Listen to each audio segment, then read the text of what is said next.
औज़ुबिल्लाहिमिनश्शैतानिर्रजीम बिस्मिल्लाहिर्रहमानिर्रहीम। Nuclear physics में हम न्यूक्लियस के बारे में पढ़ते हैं। ठीक है, न्यूक्लियस में आपको पता है प्रोटॉन और न्यूट्रॉन्स होते हैं, इलेक्ट्रॉन न्यूक्लियस के बाहर होते हैं। ठीक है, न्यूक्लियर साइज अप्रॉक्सीमेटली 10⁻⁻15 मीटर होता है। एमसीक्यूज में आता है कि एटॉमिक साइज किसने for the first time Maihar किया था, तो बोहर ने। न्यूक्लियर साइज किसने मैयर किया था, रदरफोर्ड ने, which is approximately 10⁻⁻15 मीटर। ठीक है, इस चैप्टर में हम x को न्यूक्लियाइड कंसिडर करेंगे। a आपके पास है, this is a mass number, और z आपके पास है, this is atomic number. Atomic number the number of protons और इलेक्ट्रॉन, और मास नंबर a आपके पास होते हैं, this is equal to the number of proton plus number of neutron. इसको मास नंबर कहते हैं। ठीक है, अगर आप लोग a से z को माइनस कर लें तो ये आपके पास नंबर ऑफ न्यूट्रॉन्स आ जाएंगे। नंबर ऑफ न्यूट्रॉन्स, अगर एटॉमिक नंबर आपको गिवन हो, एटॉमिक मास गिवन हो, तो एटॉमिक मास से एटॉमिक नंबर माइनस करें, नंबर ऑफ न्यूट्रॉन्स आपके पास आ जाएंगे। ठीक है, न्यूट्रॉन आपके पास है N01 से हम रिप्रेजेंट करते हैं, इलेक्ट्रॉन E-10 से। ठीक है, ये आपके पास positron, this is positron. H11 ये H पॉजिटिव को, प्रोटॉन को रिप्रेजेंट करता है। अल्फा आपके पास जो है, this is equal to helium double positive, जिसको हम He24b कहते हैं, which is basically a helium nuclide. ये आपके पास हीलियम न्यूक्लियाइड है। ठीक है, ये आपके पास हीलियम न्यूक्लियाइड है। ठीक है, तो ये हम सिंबल्स इस्तेमाल करेंगे इन न्यूक्लियर फिजिक्स। बाकी मास ऑफ इलेक्ट्रॉन क्या है, मास ऑफ प्रोटॉन क्या है, मास ऑफ न्यूट्रॉन क्या है, ठीक है, वो चीज आप लोग देख सकते हैं। इसको आपने याद करना होगा। न्यूक्लियर फिजिक्स में ज्यादातर वैल्यूज इसको आपने याद करना होगा। ठीक है, आपके पास है मास स्पेक्ट्रोग्राफ। ठीक है, मास स्पेक्ट्रोग्राफ आपके पास है, this is a device used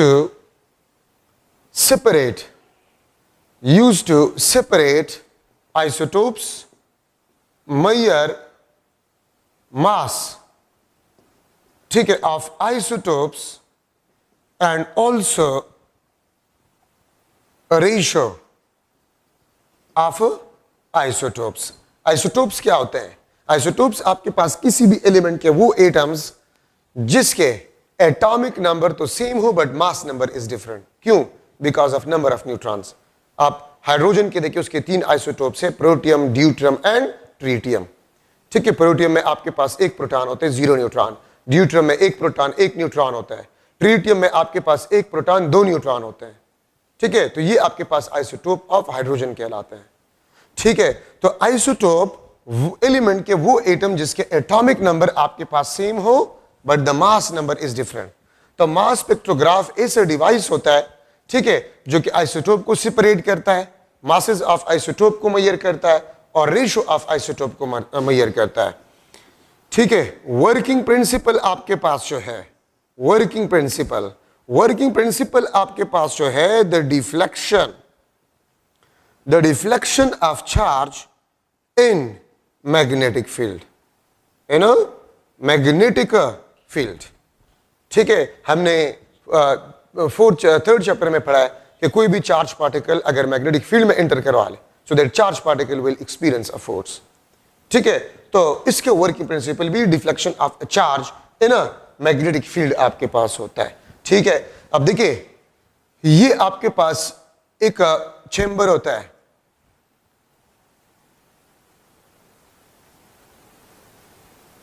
ठीक है, ये आपके पास चेंबर, ठीक है, यहां पर आपके पास ये मेटल चेंबर, मैं इसको लिख लेता हूं, this is the metal chamber. इसमें आपके पास मैग्नेटिक फील्ड होते हैं, इसमें आपके पास मैग्नेटिक फील्ड होता है which is into the page. ठीक है, और यहां पर आपके पास जो है एक फर्नेस लगा होता है। ठीक है, फर्नेस लगा होता है जिसमें से आपके पास एलिमेंट पड़ा होता है और ये आपके पास फर्नेस होता है। ठीक है, ये आपके पास कैथोड, एनोड, ये आपके पास anode positive and this is negative, ये आपके पास बैटरी होता है। ठीक है, फर्नेस आपके पास जो है, इट प्रोड्यूसेस आयंस, ये आयंस को प्रोड्यूस कर जाता है। ठीक है, और देखिए ये फर्नेंस आपके पास ये पॉजिटिवली चार्ज होता है, एनोड होता है, ठीक है। तो यहां पर जब आयंस बन जाते हैं, it is accelerated toward the metal chamber, ठीक है। ये मेटल चैम्बर की तरफ जो है वो एक्सेलरेट हो जाते हैं, ठीक है। यहां पर एक स्क्रीन लगा होता है, ये आपके पास जो है स्क्रीन, दिस इज स्क्रीन, ठीक है। यहां पर जो आयंस होते हैं इट विल बी सेपरेट, ये सेपरेट हो जाते हैं। ये आपके पास प्रोटियम, ये आपके पास ड्यूट्रियम, ये आपके पास ट्रिटियम। अगर आपको याद हो तो हमने एक इक्वेशन डिस्कस किया था, R is equal to mv divide by QB, radius of circular trajectory of a charge particle, ठीक है। या अगर आप लोगों को याद हो, R is equal to 2Q capital V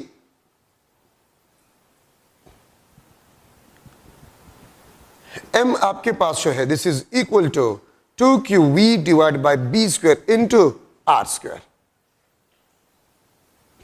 ठीक है। ये इक्वेशन आपके पास नहीं है, R is equal to MV divide by QB, ठीक है। तो यहां से आप देख सकते हैं R is directly proportional to the mass. This is the radius of a circular trajectory. A radius of a circular trajectory. ठीक है। यहां से आप देख सकते हैं कि radius of a charged particle is directly proportional to the mass. ठीक है। तो देखिए ये आपके पास प्रोटियम, ये आपके पास ड्यूट्रियम, ये आपके पास ट्रिटियम है, दिस इज ट्रिटियम, ठीक है। तो जिसका मास ज्यादा होगा उसका रेडियस ज्यादा होगा, वो ज्यादा रेडियस से डिफ्लेक्ट होगा। तो देखिए जब ये आयन बीम, ये आपके पास आयन बीम है, फॉर एग्जांपल ये हाइड्रोजन का आयन बीम है, ठीक है। तो हाइड्रोजन में 3 आइसोटोप्स होते हैं, प्रोटियम, ड्यूट्रियम एंड ट्रिटियम, ठीक है। ट्रिटियम का रेडियस सबसे ज्यादा होगा क्योंकि इसका मास ज्यादा है। तो याद रखिए जो हेवी आइसोटोप होते हैं वो ज्यादा रेडियस से डिफ्लेक्ट हो जाते हैं, और जो कम मास वाले होते हैं वो कम रेडियस से डिफ्लेक्ट हो जाते हैं।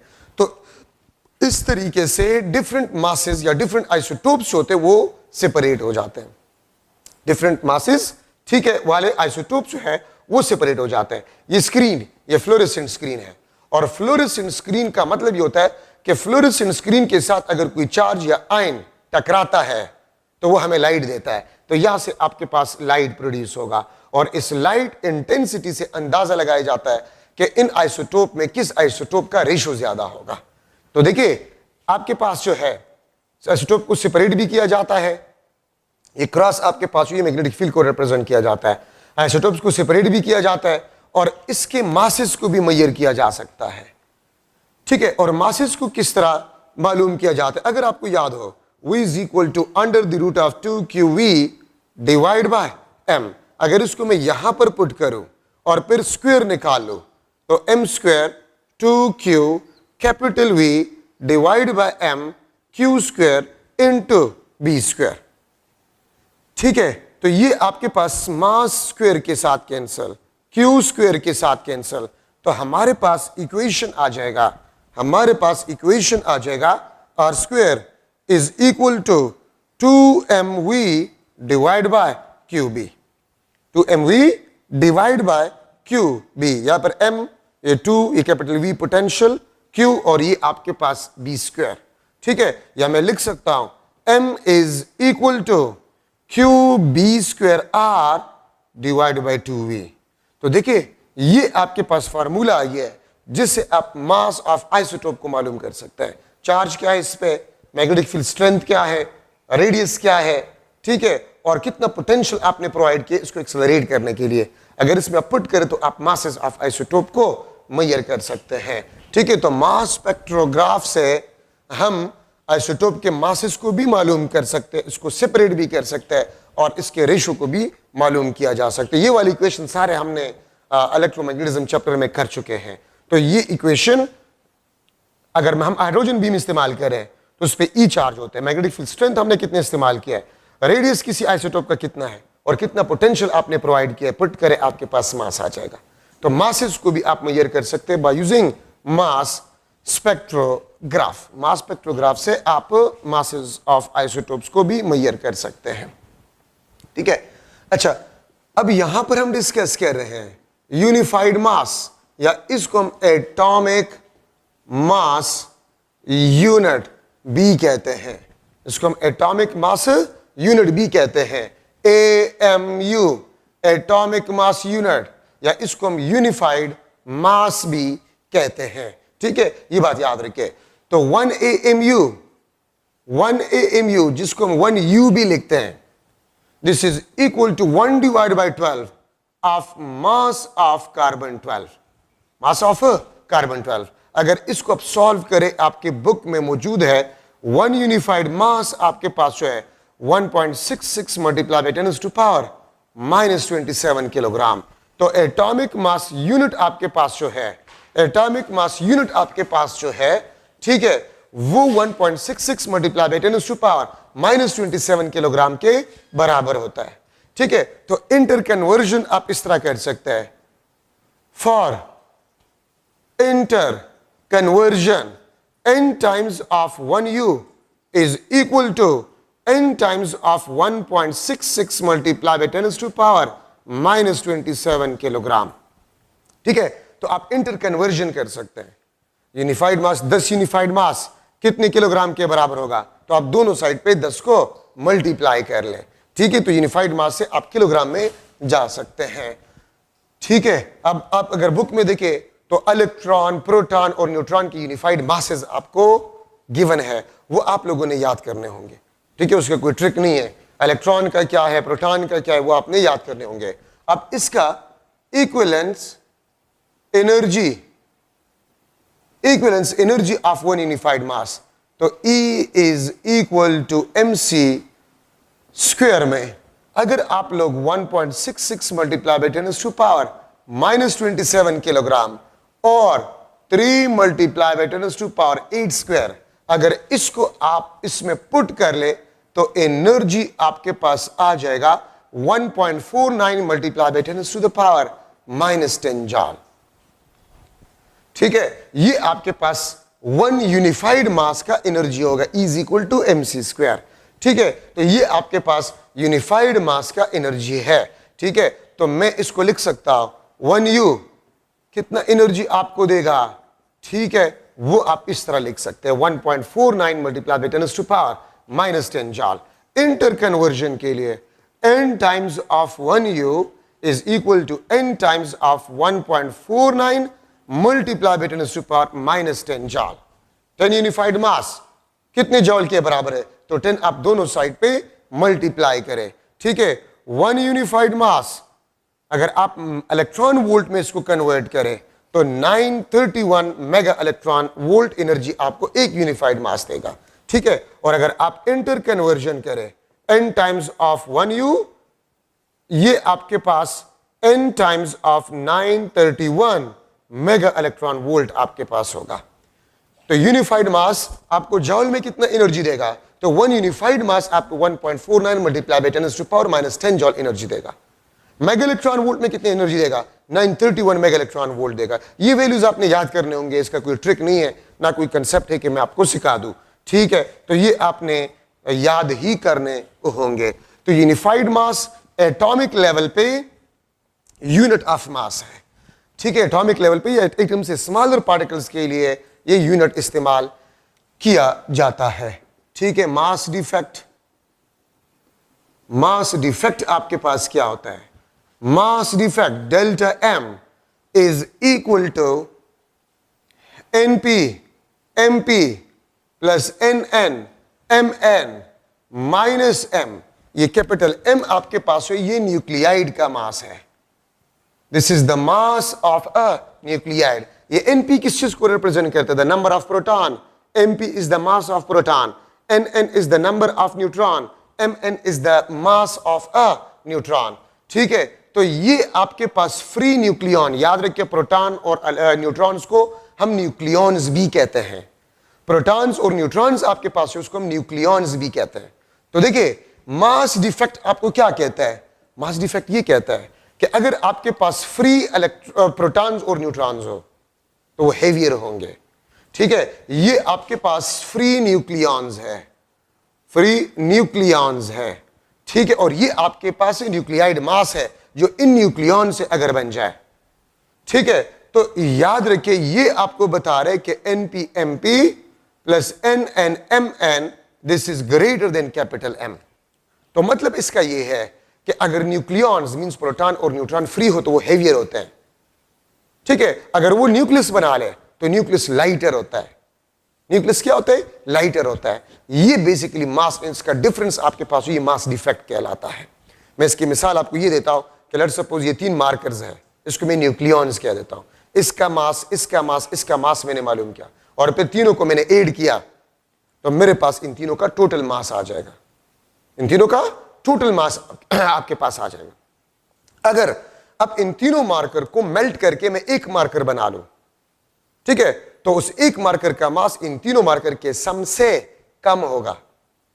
यही मास डिफेक्ट कहलाता है। तो अगर न्यूक्लियॉन्स आपके पास होते हैं, न्यूक्लियॉन्स फ्री होते हैं, वो हेवियर होते हैं। जब वो न्यूक्लियस बनाता है तो लाइटर होता है। तो फिर मास किधर चला गया है? इस डिफरेंस को मास डिफेक्ट कहते हैं, ठीक है। अब क्वेश्चन ये है कि ये मास किधर चला गया है? This mass is converted into energy और इस एनर्जी को हम कहते हैं binding energy. The minimum energy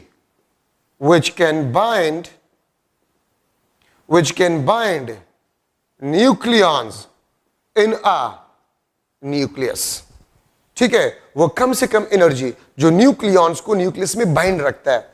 तो जो मास डिफेक्ट है वो मास बेसिकली एनर्जी में कन्वर्ट हो गया और वो एनर्जी रिस्पॉन्सिबल है न्यूक्लियॉन्स को बाइंड रखने के लिए, तो वो बाइंडिंग एनर्जी कहलाता है। या मैं इसको इस तरह भी डिफाइन कर सकता हूं, वो कम से कम एनर्जी अगर हम दे न्यूक्लियॉन्स को और न्यूक्लियॉन्स को वो स्प्लिट करे, फ्री करे, वो कम से कम एनर्जी बाइंडिंग एनर्जी कहलाता है। वो कम से कम एनर्जी जो आप न्यूक्लियॉन्स को दे और न्यूक्लियॉन्स को वो स्प्लिट करे, वो बाइंडिंग एनर्जी कहलाता है। या वो कम से कम एनर्जी, ठीक है, जिसकी वजह से न्यूक्लियॉन्स न्यूक्लियस में बाइंड हो, वो बाइंडिंग एनर्जी कहलाता है, ठीक है। Delta EB delta MC²। तो जो मास में डिफरेंट आ रहे हैं, मास डिफेक्ट, वो बेसिकली एनर्जी में कन्वर्ट हो जाता है। और मैं इसको इस तरह भी लिख सकता हूं, NP-MP plus NN-MN minus M, ठीक है। और ये आपके पास C² बन जाएगा। तो जो मास डिफेक्ट होता है उसको अगर आप C² के साथ मल्टीप्लाई करें, वो एनर्जी बाइंडिंग एनर्जी कहलाता है और वही एनर्जी जो है वो न्यूक्लियन को बाइंड रखता है। तो जो मास में डिक्रीज आ जाते हैं बेसिकली, ठीक है, वो मास एनर्जी में कन्वर्ट हो जाता है और वही एनर्जी रिस्पॉन्सिबल होता है कि वो न्यूक्लियंस को बाइंड रखे इन न्यूक्लियस, ठीक है। तो इसको बेसिकली हम बाइंडिंग एनर्जी कहते हैं। और यहां से आप देख सकते हैं कि बाइंडिंग एनर्जी आपके पास जो है वो मास डिफेक्ट पे डिपेंडेंट है। जितना ज्यादा मास डिफेक्ट होगा उतना ज्यादा बाइंडिंग एनर्जी होगा, ठीक है। So binding energy is directly proportional to the mass defect. तो देखिए, वो न्यूक्लियॉन्स जो न्यूक्लियस बना लेते हैं, तो वो न्यूक्लियाइड लाइटर होते हैं, तो फिर मास किधर चला गया? वो एनर्जी में कन्वर्ट हो गया और वो एनर्जी क्या कहलाता है? बाइंडिंग एनर्जी कहलाता है, ठीक है। पेकिंग फ्रैक्शन, पेकिंग या आपके पास जो है बाइंडिंग फ्रैक्शन, पेकिंग फ्रैक्शन या आपके पास बाइंडिंग फ्रैक्शन, ठीक है। तो पेकिंग और बाइंडिंग फ्रैक्शन आपके पास जो है the energy, binding energy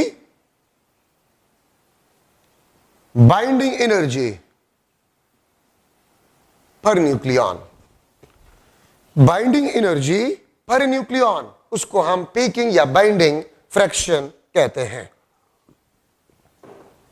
ठीक है। आप इसको देख सकते हैं, डेल्टा FB अगर आप टोटल बाइंडिंग एनर्जी को मास नंबर पे डिवाइड करें तो ये पेकिंग फ्रैक्शन कहलाता है, ठीक है। या इसको मैं इस तरह भी लिख सकता हूं, NP-MP plus NN-MN minus M into C² divide by A। ये आपके पास पेकिंग फ्रैक्शन या बाइंडिंग फ्रैक्शन कहलाता है। और इसकी मिसाल मैं आपको क्या दे सकता हूं? देखिए, इसकी मिसाल ये है कि अगर एक न्यूक्लियाइड है और उसमें से 10 न्यूक्लियॉन्स है, 10 न्यूक्लियॉन्स मींस प्रोटॉन और न्यूट्रॉन्स, और बाइंडिंग एनर्जी टोटल जो है वो 10 मेगा इलेक्ट्रॉन वोल्ट है, 10 मेगा इलेक्ट्रॉन वोल्ट है। तो 10 mega electron volt binding energy को 10 नंबर ऑफ न्यूक्लियॉन जो कि उसका मास नंबर है उस पर डिवाइड करो, तो 1 मेगा इलेक्ट्रॉन वोल्ट पर 1 न्यूक्लियॉन आपके पास पेकिंग फ्रैक्शन या बाइंडिंग फ्रैक्शन आ जाएगा।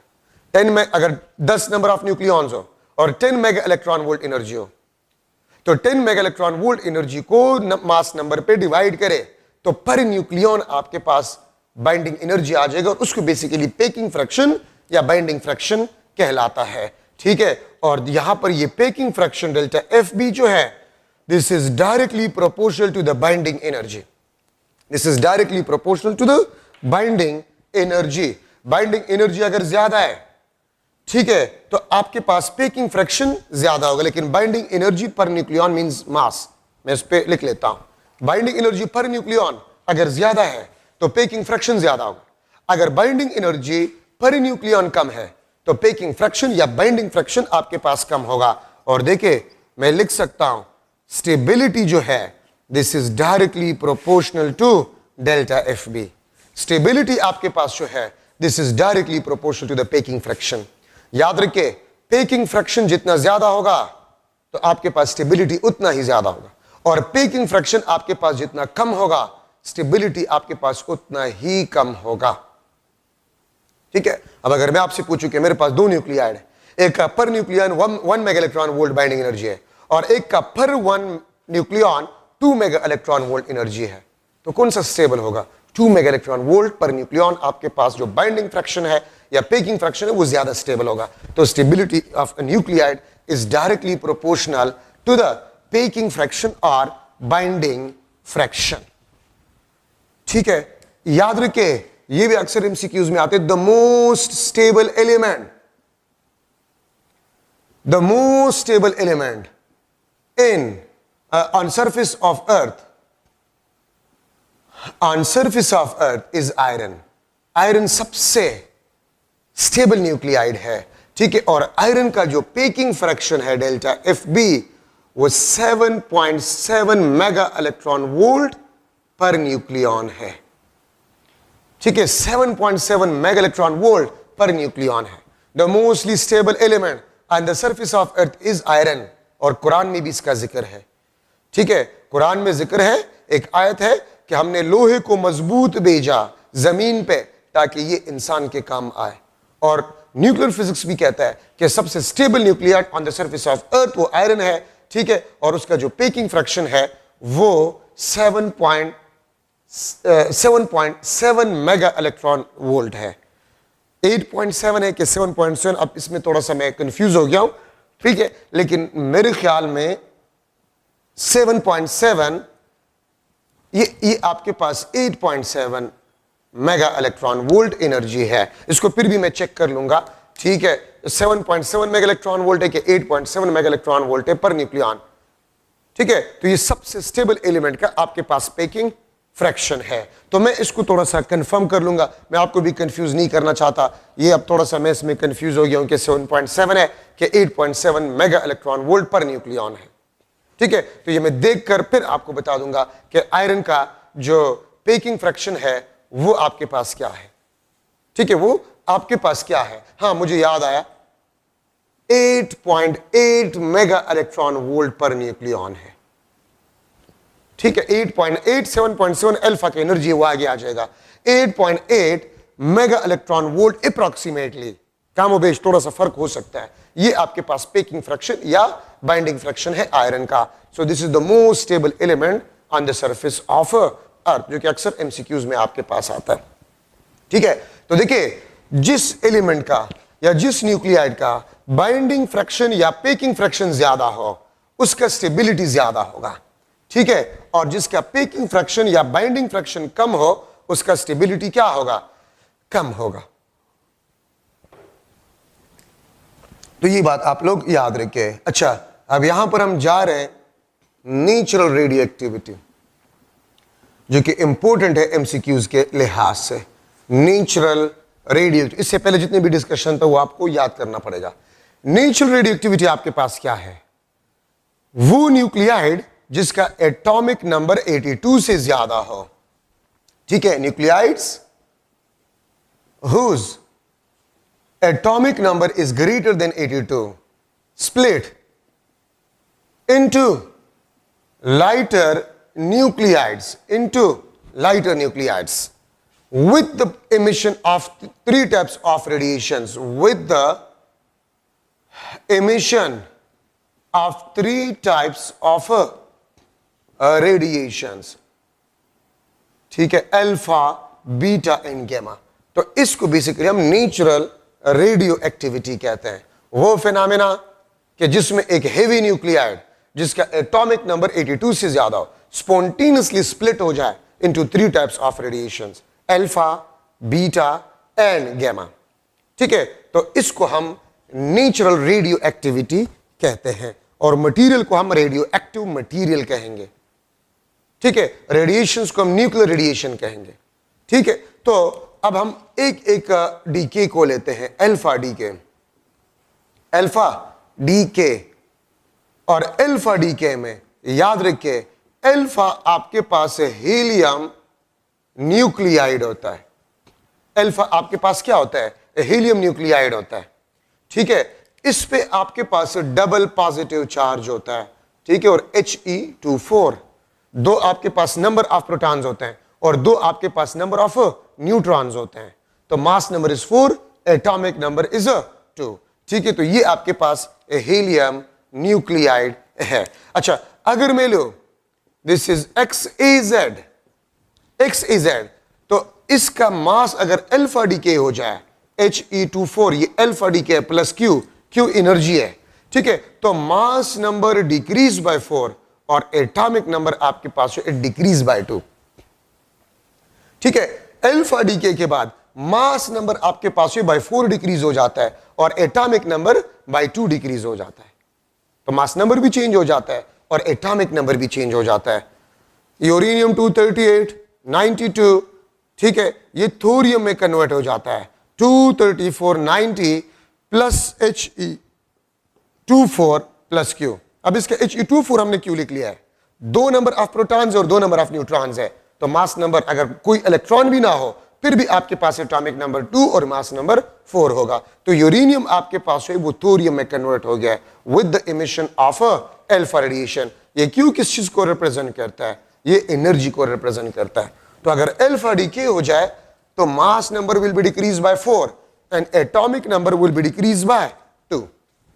ठीक है, बीटा डीके, बीटा डीके दो किस्म के आपके पास होता है। बीटा नेगेटिव जो कि आपके पास इलेक्ट्रॉन होता है। ठीक है, नेगेटिव बीटा, बीटा डीके में मैं जनरली लिख लूंगा।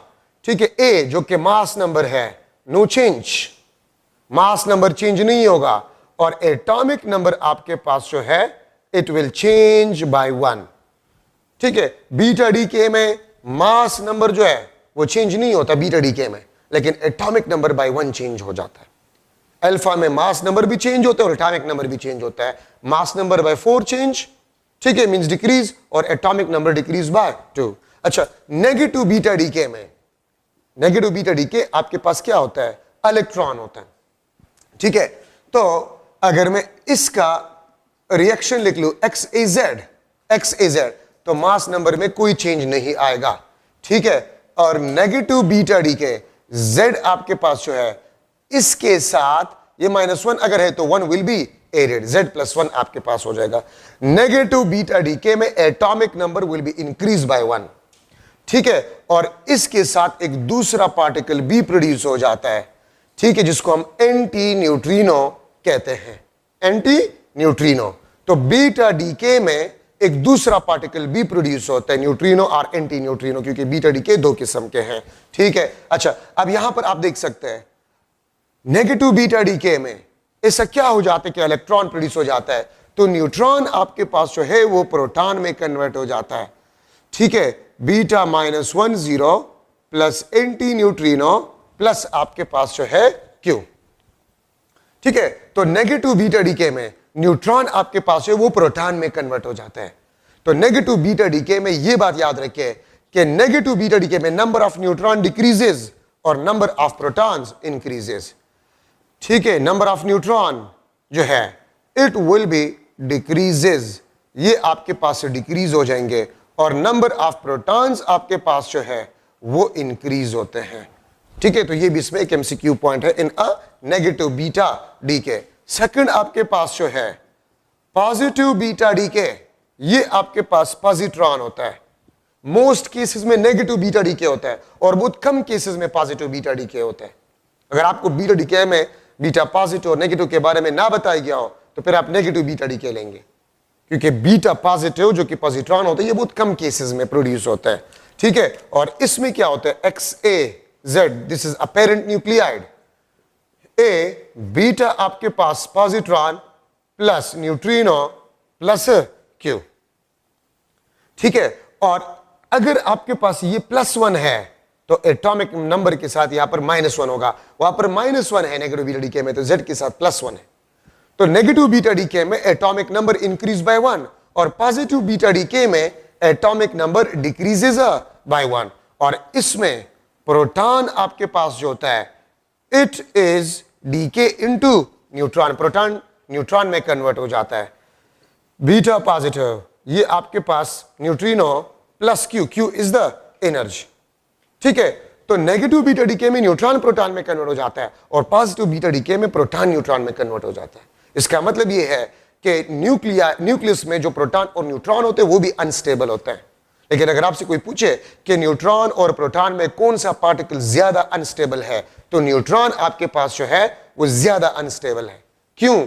मोस्ट केसेस में नेगेटिव बीटा डीके होता है और बहुत कम केसेस में पॉजिटिव बीटा डीके होता है। ठीक है, ये बात आप लोग याद रखें। तो ये आपके पास बीटा डीके, इसमें क्या होता है, पॉजिटिव बीटा डीके में the number of proton decreases and the number of neutron increases. ये इंपॉर्टेंट पॉइंट है इसमें। पॉजिटिव बीटा डीके में the number of proton decreases, क्योंकि प्रोटॉन न्यूट्रॉन में कन्वर्ट हो जाता है, and the number of neutron increases. तो अगर प्रोटॉन डिक्रीज होते हैं तो एटॉमिक नंबर डिक्रीज बाय 1, उसमें नंबर ऑफ प्रोटॉन इंक्रीज, तो वहां पर देखिए एटॉमिक नंबर इंक्रीज बाय 1। ठीक है, और ये आपके पास beta decay the mass number is same 1 1, वहां पर भी देखिए 1 1, बट एटॉमिक नंबर आपके पास चेंज होता है। ठीक है, तो ये आपके पास जो है बीटा डीके, बीटा डीके में ज्यादातर केसेस में नेगेटिव बीटा डीके होता है और बहुत कम केसेस में पॉजिटिव बीटा डीके होता है। तो अगर आपको ना बताया गया हो कि बीटा डीके कौन सा, बीटा डीके में बीटा कौन सा है, तो आप बीटा पॉजिटिव को लेंगे। ठीक है, अच्छा, अब आपके पास है गेमा डीके। गेमा डीके, गेमा आपके पास जो है ये इलेक्ट्रोमैग्नेटिक रेडिएशंस है या लाइट है। ठीक है, गेमा आपके पास इलेक्ट्रोमैग्नेटिक रेडिएशन है। अगर आपके पास न्यूक्लियाइड एक्साइटेड स्टेट में हो, if the nuclide is in a excited state, इसको हम न्यूक्लियर एक्साइटेड न्यूक्लियस कहते हैं, इसको हम एक्साइटेड न्यूक्लियस कहते हैं। तो it will be decay into gamma rays. ठीक है, और गामा रे आपके पास ये न्यूक्लियर, मैं यहां पर चले लिख लूंगा, गेमा का जो कास है वो न्यूक्लियर डी एक्साइटेशन है, वो न्यूक्लियर डी एक्साइटेशन है। गेमा रेज का जो कास आपके पास होता है वो न्यूक्लियर डी एक्साइटेशन होता है। जिस तरह इलेक्ट्रॉन के एनर्जी लेवल्स होते हैं, इसी तरह न्यूक्लियॉन्स के लिए भी एनर्जी लेवल्स होते हैं। अगर एक न्यूक्लियॉन मींस प्रोटॉन या न्यूट्रॉन हाई एनर्जी लेवल में न्यूक्लियस में हाई एनर्जी से लो एनर्जी में आ जाए तो वो हमें गामा रेज देगा। अगर ये आपके पास न्यूक्लियस है तो न्यूक्लियस में भी एनर्जी लेवल्स होते हैं। ठीक है, अगर एक प्रोटॉन या न्यूट्रॉन हाई एनर्जी से लो एनर्जी में आ जाए तो ये हमें गामा रे देगा। ये स्टेरिक किस चीज को रिप्रेजेंट करते हैं, न्यूक्लियर एक्साइटेड स्टेट। अगर अल्फा डीके हो जाए या बीटा डीके हो जाए तो इससे जो हीट एनर्जी प्रोड्यूस होता है या एनर्जी प्रोड्यूस होता है वो एनर्जी इस न्यूक्लियस को एक्साइट कर सकता है। और अगर न्यूक्लियस को एक्साइट करेगा तो जब वो डी एक्साइट होगा तो हमें गेमा रेज देगा। अल्फा, बीटा और गेमा तीनों आपके पास न्यूक्लियर रेडिएशंस कहलाते हैं। इसमें सबसे हेवियर अल्फा है, सबसे लाइटर आपके पास है वो गेमा है। ठीक है, ये बात याद रखें। अच्छा, अब इसमें अगर मैं एक एमसीक्यू लिख लो कि आपके पास है X284, 284, ठीक है, और एटॉमिक नंबर लेट सपोज मैं 89 लिख लेता हूं। Decay 2 alpha, 3 beta and 5 gamma. Then daughter nucleide, then daughter nucleide will be dash. ये पेरेंट न्यूक्लियाइड है. अगर ये 2 अल्फा करे, 3 बीटा और 5 गैमा, तो फिर आपके पास जो है डॉटर न्यूक्लियाइड क्या होगा? तो 284, ये मैं लिख लूंगा 276, ठीक है, और 89 आपके पास -4, ये आपके पास 83, 276,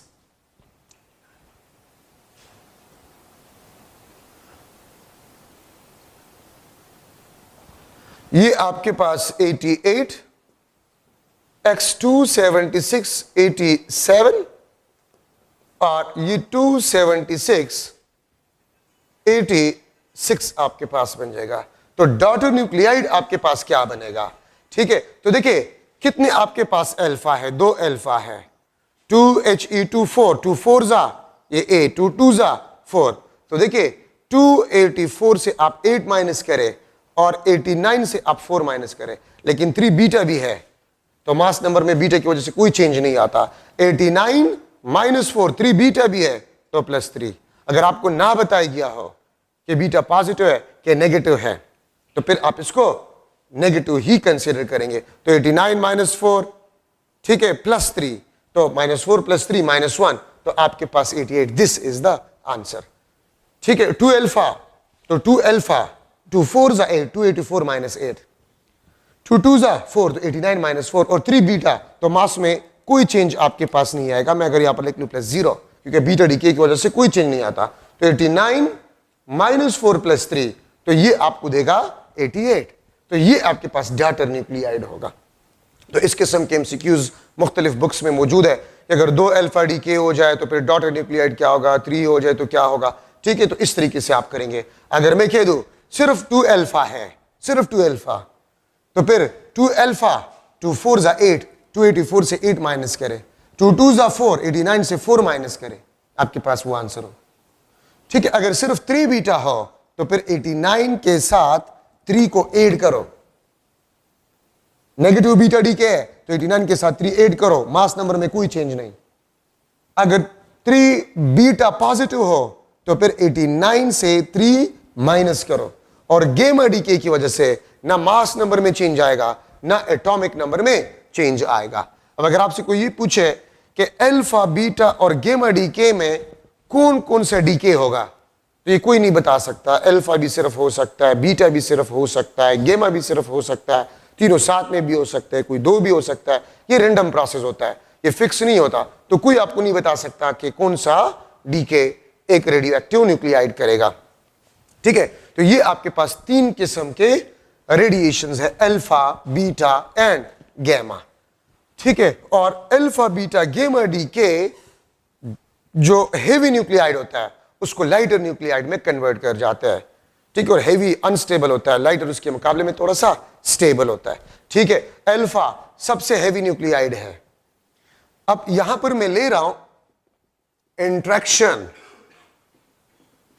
interaction of radiations with matters, interaction of radiations with matter. ठीक है, अल्फा का साइज सबसे ज्यादा है. तो देखिए, एक तो होते पेनिट्रेशन पावर या रेंज. पेनिट्रेशन पावर और रेंज होते, वो क्या होता है? एक रेडिएशन किसी टारगेट में पेनिट्रेट होता है तो कितने डिस्टेंस तक वो उसमें पेनिट्रेट होने के बाद रेस्ट में आ जाता है. तो जितना डिस्टेंस वो टारगेट में ट्रेवल कर जाता है बिफोर कमिंग टू रेस्ट, वो रेंज ऑफ रेडिएशन कहलाता है, और पावर पेनिट्रेशन पावर कहलाता है. मैं फिर रिपीट कर रहा हूं, रेंज का मतलब क्या होता है? रेडिएशन पेनिट्रेट हुआ इनटू अ टारगेट, तो जब रेस्ट में आ जाते उससे पहले उसने जो डिस्टेंस टारगेट में ट्रेवल किया वो पेनिट्रेशन या रेंज पावर कहलाता है. पेनिट्रेशन पावर और रेंज ऑफ रेडिएशंस कितनी चीजों पे डिपेंड करते हैं? बुक को रीड आउट कर, उसमें लिखा हुआ है density of target, energy of radiation, size of radiation, ठीक है, वगैरह आपके बुक में बाकायदा लिखा गया. तो उसको आप अंडरलाइन करें कि पेनिट्रेशन पावर या रेंज ऑफ रेडिएशन किन किन चीजों पे डिपेंड करता है? Density of target, size of radiation, energy, ठीक है, इस पे आपके पास जो है पेनिट्रेशन पावर डिपेंड करता है। आयनाइजेशन पावर क्या होता है? आयनाइजेशन पावर, रेडिएशंस को जब हम इंसिडेंट करते हैं एटम्स पे, ठीक है, तो वो इलेक्ट्रॉन्स को एटम से निकाल लेते हैं, आयनाइज कर जाता है। तो रेडिएशंस के, कुछ रेडिएशंस की आयनाइजेशन पावर ज्यादा है, कुछ की आयनाइजेशन पावर क्या है? कम है। तो मैं लिख सकता हूं पेनिट्रेशन पावर, ये आपके आसानी के लिए, penetration power is inversely proportional to the size of radiation if the energy of radiation is kept constant. तो अल्फा, बीटा और गेमा में अगर अल्फा, बीटा और गेमा की एनर्जी सेम हो तो पेनिट्रेशन पावर किसके ज्यादा होगा? गेमा का ज्यादा होगा, ठीक है, if the energy is kept constant. Penetration power या range directly proportional to the energy of radiation if the size is kept constant, ठीक है। आयनाइजेशन पावर, आयनाइजेशन पावर आपके पास जो है, this is directly proportional to the size if energy is kept constant, ठीक है। क्यों? अगर साइज ज्यादा है, वो ज्यादा एटम्स के साथ कोलिजन करेगा, ज्यादा एटम्स के साथ कोलिजन करेगा तो ज्यादा एटम्स के इलेक्ट्रॉन्स को अपने साथ निकालेगा, तो आयनाइजेशन पावर ज्यादा होगा। Ionization power is also directly proportional to the energy if the size is kept constant. तो देखिए अल्फा, बीटा और गामा की एनर्जी अगर सेम हो तो पेनिट्रेशन पावर किसका ज्यादा होगा? गामा का, ठीक है। और अगर अल्फा, बीटा, गामा और न्यूट्रॉन हो तो न्यूट्रॉन का, अगर इन चारों की एनर्जी सेम हो तो फिर न्यूट्रॉन का पेनिट्रेशन पावर गामा से भी ज्यादा होता है। न्यूट्रॉन का पेनिट्रेशन पावर गामा से भी ज्यादा होता है अगर न्यूट्रॉन और जो गामा रेज है उनकी एनर्जी सेम हो, ठीक है। क्यों? Because neutron is neutral. तो जब न्यूट्रॉन पेनिट्रेट होते हैं टारगेट में तो ना तो न्यूक्लियर फील्ड उसको रेजिस्ट करता है, रेजिस्ट कर सकता है, ना इलेक्ट्रॉन का फील्ड उसको रेजिस्ट कर सकते, बिकॉज न्यूट्रॉन इज न्यूट्रल। लेकिन गामा रे इलेक्ट्रोमैग्नेटिक लाइट है, उसमें इलेक्ट्रिक और मैग्नेटिक फील्ड होता है, तो न्यूक्लियर फील्ड या इलेक्ट्रॉन की फील्ड इसको रेजिस्ट कर सकते हैं लेकिन न्यूट्रॉन को रेजिस्ट नहीं कर सकता। तो न्यूट्रॉन का पेनिट्रेशन पावर गामा रे से भी ज्यादा है, ठीक है। अच्छा, अल्फा, बीटा और गामा में आयनाइजेशन पावर किसका ज्यादा होगा? अल्फा का, क्योंकि अल्फा का साइज ज्यादा है, ठीक है। याद रखे अल्फा का जो है has dense and straight path in target, ठीक है। अल्फा का पाथ जो होता है वो स्ट्रेट होता है और डेंस होता है। बीटा आपके पास जो होता है उसका जिग जैग पाथ होता है, ठीक है। और गामा आपके पास जो होता है no specific track, no specific track in a target, इसके कोई स्पेसिफिक ट्रैक्स आपके पास नहीं होता है। Alpha if has maximum energy that is 7.7 mega electron volt can travel 7 centimeter in air। याद रखिए पहली बात यह है कि अल्फा का मैक्सिमम एनर्जी ऑब्जर्व क्या है, तो याद रखिए maximum energy observe of alpha is 7.7 mega electron volt up to now. Iron का packing fraction 8.8 mega electron volt per nucleon है और 7.7 जो मैंने लिखा तो वो बेसिकली एनर्जी था अल्फा का, तो इसलिए मैं वहां पर थोड़ा सा कंफ्यूज हुआ, ठीक है। तो 7.7 मेगा इलेक्ट्रॉन वोल्ट। बीटा जो है it has 100 times more penetration power than alpha. Beta का पेनिट्रेशन पावर अल्फा से 100 टाइम्स ज्यादा है। तो अगर अल्फा का एनर्जी 7.7 मेगा इलेक्ट्रॉन वोल्ट हो और बीटा के एनर्जी भी 7.7 मेगा इलेक्ट्रॉन वोल्ट हो तो फिर 700 सेंटीमीटर इन एयर ये ट्रेवल कर सकते, उसके बाद ये रेस्ट में आ जाएगा। गामा आपके पास जो है वो 100 times more penetration power than beta. Gamma का पेनिट्रेशन पावर 100 टाइम्स बीटा के मुकाबले में ज्यादा है, ठीक है। तो these are some important points in the interaction of radiation with matter. और देखिए मॉडर्न फिजिक्स में मैंने आपको कहा था, ठीक है, गामा रेज का इंटरेक्शन, गामा रेज का इंटरेक्शन, अगर आपके पास गामा रे का एनर्जी 0.5 मेगा इलेक्ट्रॉन वोल्ट से कम हो तो photo electric effect will occur most probably. अगर एनर्जी 0.5 मेगा इलेक्ट्रॉन वोल्ट से ज्यादा हो और 1.02 से कम हो तो मोस्ट प्रोबेबली कॉम्पटन इफेक्ट आपके पास होगा। ठीक है, और एनर्जी अगर 0.5 मेगा इलेक्ट्रॉन वोल्ट से ज्यादा 1.02 मेगा इलेक्ट्रॉन वोल्ट से ज्यादा हो या उसके बराबर हो तो pair production will occur. Pair production आपके पास जो है वो होगा, गामा रेज का इंटरेक्शन विद मैटर। ठीक है, so these are the important points in the interaction of radiations with matter, alpha beta gamma. ठीक है, न्यूट्रॉन, ठीक है, न्यूट्रॉन भी आपके पास न्यूक्लियर रेडिएशंस में आते हैं, अल्फा बीटा गामा। ठीक है, और न्यूट्रॉन ये भी आपके पास न्यूक्लियर रेडिएशंस में आते हैं। और न्यूट्रॉन किस लिए किस बेस पे न्यूक्लियर रेडिएशंस है वो आपके पास फिजन में आ जाएगा। फिजन में हम पढ़ेंगे कि फिजन रिएक्शन में न्यूट्रॉन्स आपके पास जो है वो प्रोड्यूस होते हैं। ठीक है, तो ये आपके पास इसमें जरूरी पॉइंट्स है। ठीक है, कि आपके पास alpha beta gamma penetration power किसका ज्यादा होगा वगैरह वगैरह। ठीक है, तो ये आपके पास इसमें जरूरी पॉइंट्स है। अच्छा, decay law, decay law, decay law आपके पास क्या है? Delta N divide by delta T is directly proportional to N naught. ये आपके पास जो है this is the decay rate. ठीक है, या ये आपके पास डिसइंटीग्रेशन रेट है, ये आपके पास डिसइंटीग्रेशन रेट है। एंड नॉट आपके पास क्या है? The number of nuclides before decay. ठीक है, the number of nuclides before decay. ये माइनस साइन किस चीज को शो करता है? Decreasing number of nuclides, decreasing number of nuclides. तो इसका मतलब यह है कि डीके रेट आपके पास जो है, डीके रेट या डिसइंटीग्रेशन रेट, वो सिर्फ और सिर्फ number of nuclides before decay पे डिपेंड करते हैं, बाकी किसी चीज पे डिपेंड नहीं करता। ठीक है, ये आपके पास जो है ये दोनों इट ओनली, ये इसमें जरूरी एमसीक्यूज पॉइंट है, it only depends upon nuclides before decay. ठीक है, बिफोर डीके।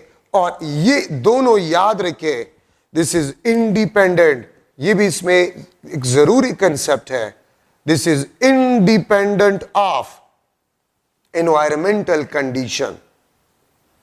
ये environmental conditions for example temperature, moisture etcetera, ये इससे आपके पास इंडिपेंडेंट है।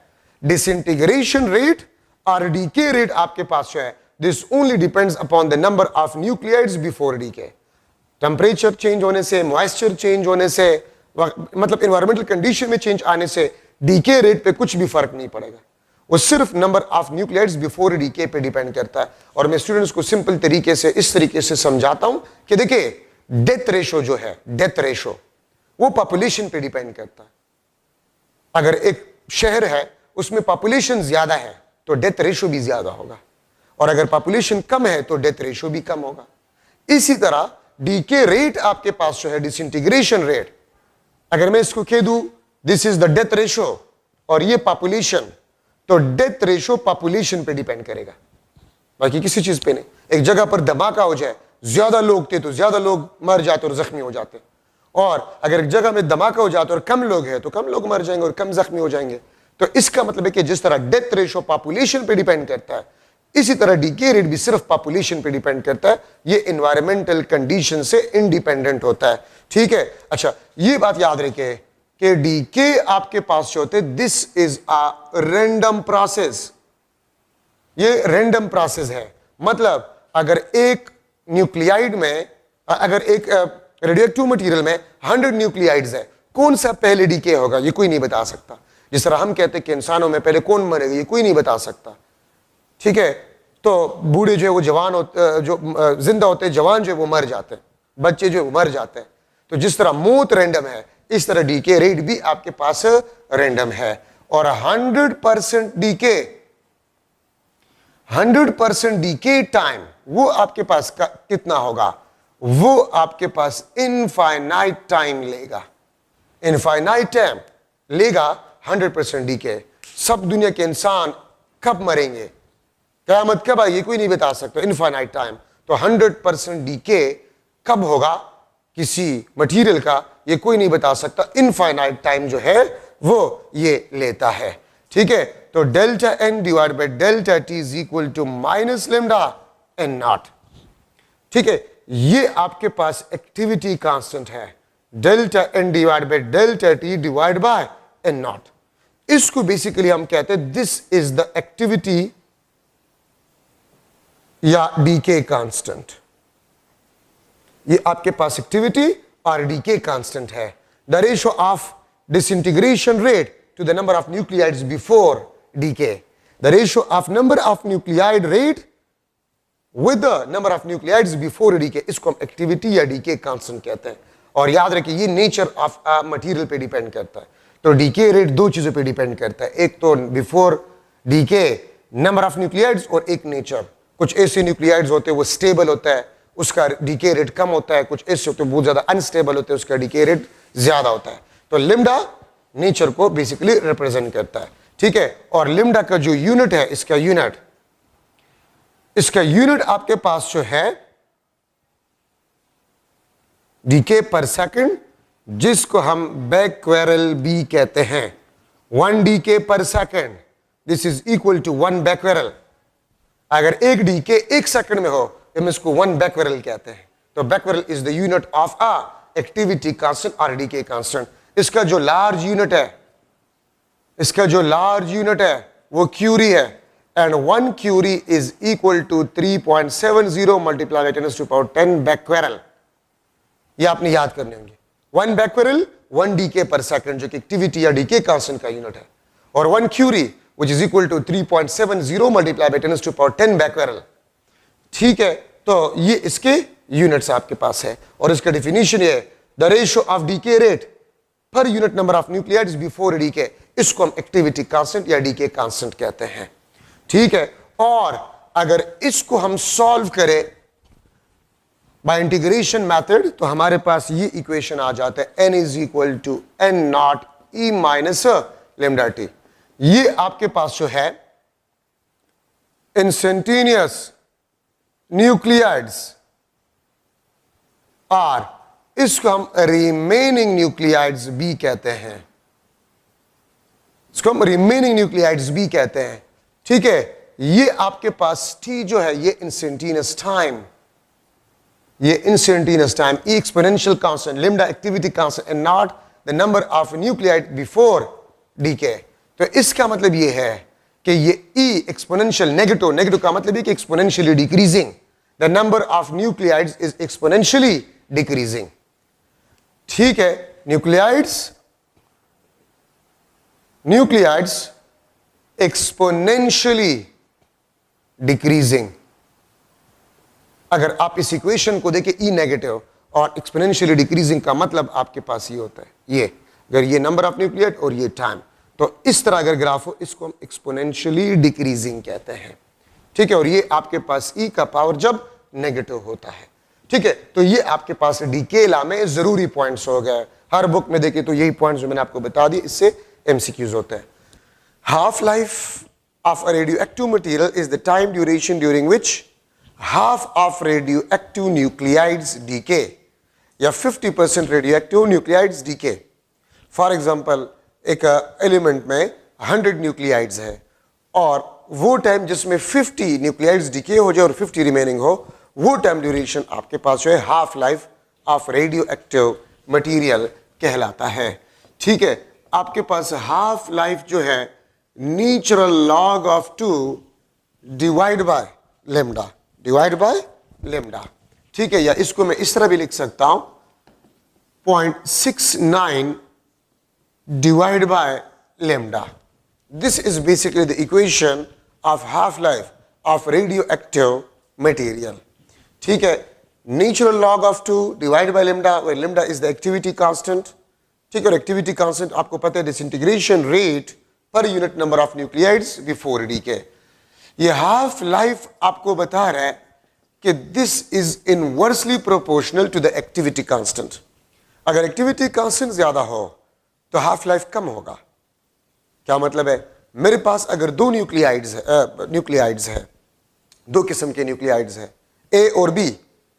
ए न्यूक्लियाइड्स के 100 न्यूक्लियाइड्स में से 50 न्यूक्लियाइड्स एक दिन में डिसइंटीग्रेट हो जाते हैं, और जो बी न्यूक्लियाइड्स है उसके 100 में से 50 न्यूक्लियाइड्स एक सेकंड में डिसइंटीग्रेट हो जाते हैं, एक सेकंड में। तो देखिए, एक सेकंड में 50 न्यूक्लियाइड डीके 100 में से, और दूसरा एक दिन में, तो 1 सेकंड टाइम कम है। ठीक है, 1 सेकंड टाइम कम है, लेकिन एक्टिविटी कांस्टेंट लिम्डा ज्यादा है। ठीक है, 50 इन 1 सेकंड, तो एक्टिविटी कांस्टेंट इज लार्ज। ठीक है, एक्टिविटी कांस्टेंट आपके पास जो है वो लार्ज है। ठीक है, तो हाफ लाइफ आपके पास क्या होगा? कम होगा। तो बी न्यूक्लियाइड 1 सेकंड में 50% डीके, ठीक है, और दूसरा एक दिन में 50% डीके, तो उसका लिम्डा कम है, हाफ लाइफ ज्यादा होगा, ज्यादा टाइम लेगा 50% डीके में, एक दिन लेगा, और ये एक सेकंड लेगा बी वाला। So this is inversely proportional to the activity constant. ठीक है, अच्छा, तो अगर एक्टिविटी कांस्टेंट ज्यादा है, हाफ लाइफ कम होगा, एक्टिविटी कांस्टेंट कम है, हाफ लाइफ ज्यादा होगा। ठीक है, ये बात याद रखिए। एमसीक्यू में मैं इस तरह भी लिख सकता हूं, the product of half life and the activity constant is equal to 0.69। ठीक है, और इसको मैं इस तरह भी लिख सकता हूं, the product of half life of radioactive material, ठीक है, and activity constant is equal to natural log of 2, natural log of 2। तो ये भी आपके पास एमसीक्यू में आ सकता है, the product of half life and activity constant of radioactive material is equal to dash, तो 0.69 या नेचुरल लॉग ऑफ 2। यहां पर मैं कुछ फॉर्मूले आपको लिखवा रहा हूं। ठीक है, n is equal to n naught divide by 2 की पावर h। ठीक है, ये आपके पास रिमेनिंग न्यूक्लियाइड्स को रिप्रेजेंट करते हैं, ये रिमेनिंग न्यूक्लियाइड्स को रिप्रेजेंट करते हैं।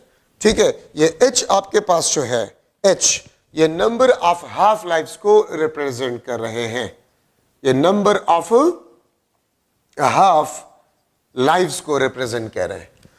और ए नॉट आपके पास जो है, the number of nuclides before decay, the number of nuclides before DK.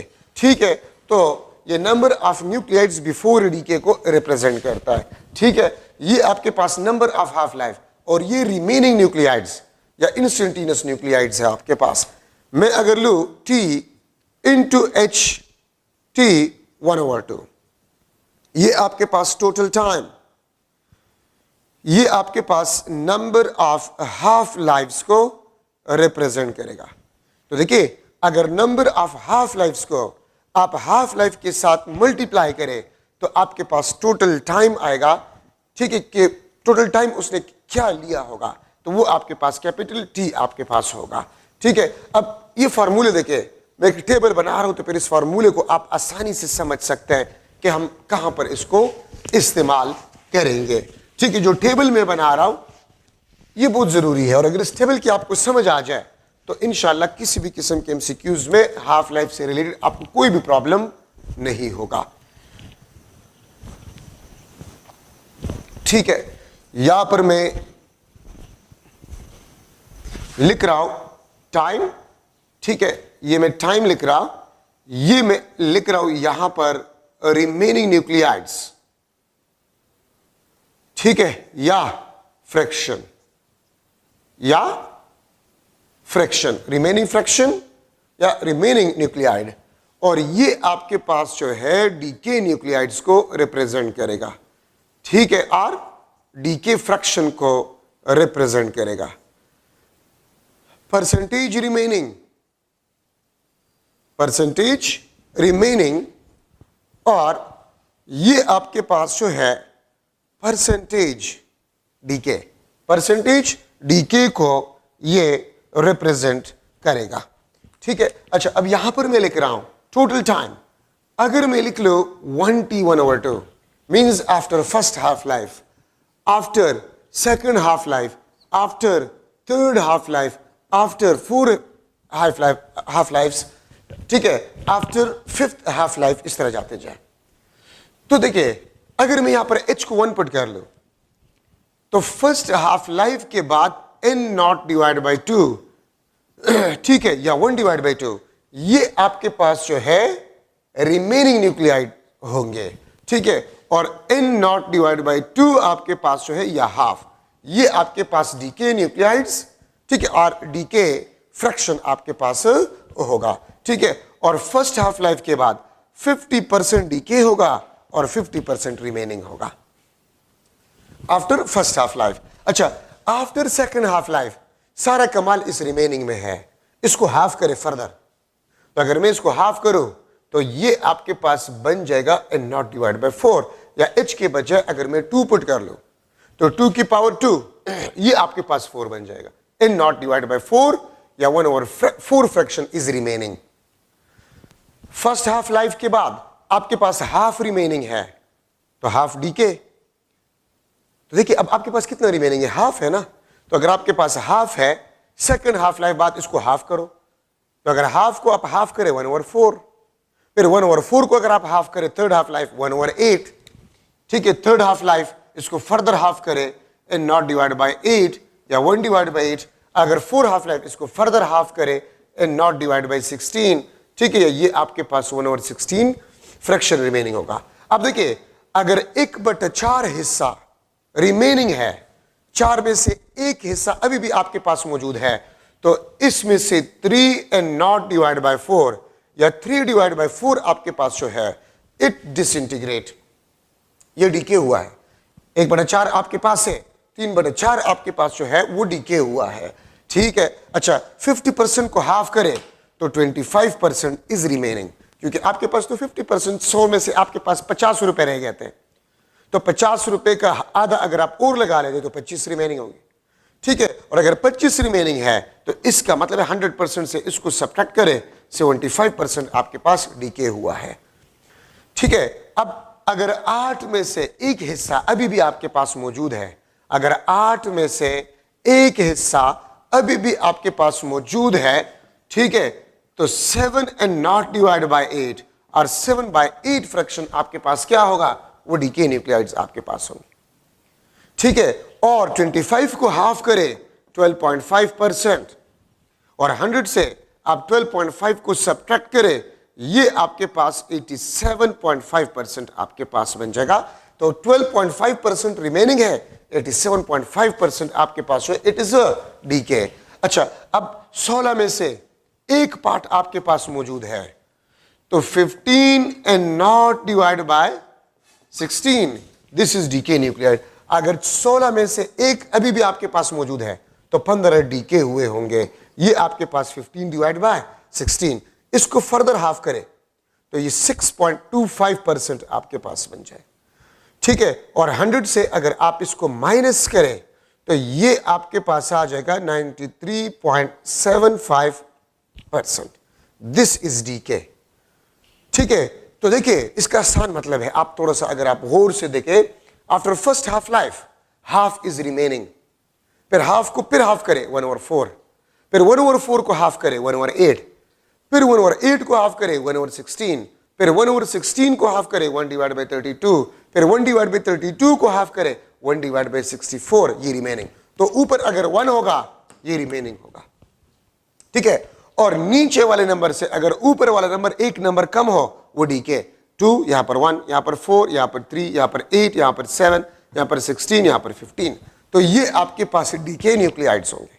First half life के बाद 50% आपके पास क्या है, रिमेनिंग, फिर 50% को फर्दर आप लोग हाफ करें, तो अगर आप फर्दर इसको हाफ करें 50% को तो ये 25% आपके पास बन जाएगा, इसको फर्दर हाफ करें 12.5%, इसको फर्दर हाफ करें 6.25% रिमेनिंग, 6.25% को फिर हाफ करें 3.125%, और उसको आप 100 से माइनस करें तो 50, 75, 87.5, 93.75 इस तरह जाते जाए, ठीक है। तो ये आपके पास काफी इंपॉर्टेंट आपके पास जो है डिस्कशन है। अगर मैं इसको जनरली लिख लूं तो 1 डिवाइड बाई n की पावर h, ये आपके पास रिमेनिंग, ये आपके पास रिमेनिंग, और अगर आप इसको देख ले, मैं ऊपर अगर लिख लेता हूं n की power h minus 1 divide bye n की पावर h, ये आपके पास डीके है। आप देखिए ना, n की पावर h 16, n की पावर 4, 2 2 4, 4 2 8, 8 2 16, ठीक है। तो 16 माइनस 1 ये 15 आपके पास बन जाएगा। तो आप सिंपली इसको कर सकते हैं, ठीक है। किस तरह? First half life h will be 1, second half life h will be 2, तो 2 की पावर, ये 2 की पावर h सारा कमाल इसमें से है। अगर मैं पुट कर लूं 2 की पावर 5, इसका मतलब है 5 हाफ लाइफ। तो 5 देखिए, हाफ, फिर 1/4, फिर 1/8, फिर 1/16, फिर 1 डिवाइड बाय 32, फिर 1 डिवाइड बाय 64, ये आपके पास रिमेनिंग, ठीक है। और 1 हाफ 3/4, 7/8, 15/16, ठीक है, 31/32, 63/64, ये आपके पास डीके होगा, ठीक है। 50% remaining first half life. Second half life में इसको फर्दर हाफ करे 25%, फिर फर्दर इसको हाफ करे 12.5%, फिर फर्दर इसको हाफ करे 6.25%, आपके पास आंसर होगा, ठीक है। तो ये टेबल आपके पास है। अब अगर ये टेबल आपको क्लियर है तो देखिए, मैं इसमें से मुख्तलिफ किस्म के MCQs अगर बना लूं तो आपको कोई भी प्रॉब्लम उसमें नहीं होगा, ठीक है। अगर मैं लिख लो कि 17 divide by 16 fraction of radioactive material decay, ठीक है। 17 divide by 16 fraction of radioactive material decay in 16 years, ठीक है, 16 सालों में ये आपके पास 17 डिवाइड की पावर 16 फ्रैक्शन डीके हो गया। देन मैं आपसे पूछ सकता हूं h number of half life कितने इसने लिए हैं, हाफ लाइफ इसने कितने लिए हैं। मैं आपसे पूछ सकता हूं परसेंटेज डीके, ये आपके पास होगा परसेंटेज रिमेनिंग, आपके पास क्या होगा, ठीक है। या मैं आपसे ये भी पूछ सकता हूं फ्रैक्शन रिमेनिंग आपके पास क्या होगा। ये मुख्तलिफ क्वेश्चन में आपसे पूछ सकता हूं। सारा कमाल किस चीज में? 16 को मैं लिख सकता हूं 2 की पावर 2 2 4, 4 2 8, ठीक है, और 8 2 16, 2 की पावर 4, ये बेसिकली 16। तो कितने हाफ लाइफ हो गए? 4। तो इसका आंसर आपके पास आ गया 4 हाफ लाइफ। कितने टोटल टाइम इसने लिया था? 16 ईयर्स। तो अगर 16 ईयर इसने टोटल टाइम लिया था तो हाफ लाइफ क्या होगा? तो इस टोटल टाइम को आप नंबर ऑफ हाफ लाइफ पे डिवाइड करें, ठीक है। आप क्या करें? टोटल टाइम को नंबर ऑफ हाफ लाइफ पे डिवाइड करें, आपके पास हाफ लाइफ आ जाएगा, ठीक है। तो 16 ईयर को 4 पे डिवाइड करें, आपके पास 4 ईयर्स, ये इसका हाफ लाइफ होगा। परसेंटेज डीके, तो देखिए 50 हाफ करे 25, फिर हाफ करे 6.25, फिर हाफ करे 12.5 को फिर हाफ करे तो 6.25, ये आपके पास रिमेनिंग, तो रिमेनिंग 6.25% होगा। और आपके पास जो डीके है परसेंटेज 93.75%, 100 से इसको माइनस करें, ये आपके पास डीके है। और फ्रैक्शन डीके 1 डिवाइड बाई 16, ठीक है, 1 divide by 16 fraction of radioactive material is undecayed, ठीक है। सो ये आपके पास जो है एक मॉडल MCQ है। अच्छा, इसमें एक दूसरा MCQ अगर मैं बना लूं, सेकंड MCQ अगर मैं बना लूं कि इनिशियल मास आपके पास जो था वो 8000 बल्कि 8 किलोग्राम था, ठीक है, radioactive material before decay, radioactive material before decay, ठीक है। If half life of radioactive material, if half life of radioactive material is 2 months, अगर हाफ लाइफ आपके पास 2 months हो, ठीक है, then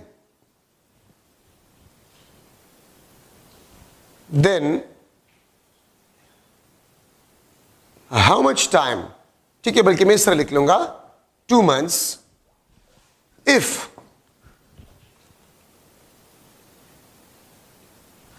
500 ग्राम radioactive material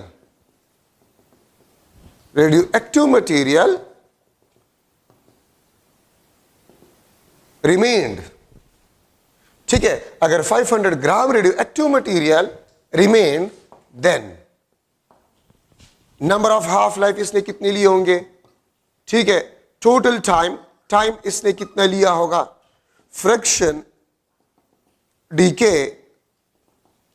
ठीक है, fraction undecay, percentage decay, percentage remaining, ये मुख्तलिफ क्वेश्चंस में आपसे पूछ सकता हूं। ठीक है, इनिशियल मास कितना था आपके पास? 8 किलोग्राम था, और रिमेनिंग आपके पास कितना है? रिमेनिंग आपके पास जो है वो 500 ग्राम है। वो आपके पास क्या है? 500 ग्राम है। ठीक है, the number of half life will be dash. इसने कितने हाफ लाइफ लिए होंगे? तो देखिए, 8 किलोग्राम को मैं लिख सकता हूं 8000 ग्राम। 8 किलोग्राम को मैं लिख सकता हूं 8000 ग्राम। अब 8000 ग्राम को अगर आप हाफ करें तो 8000 का हाफ 4000, एक हाफ लाइफ। 4000 को फिर हाफ करें 2000, दूसरा हाफ लाइफ। फिर 2000 को फिर हाफ करें 1000, थर्ड हाफ लाइफ।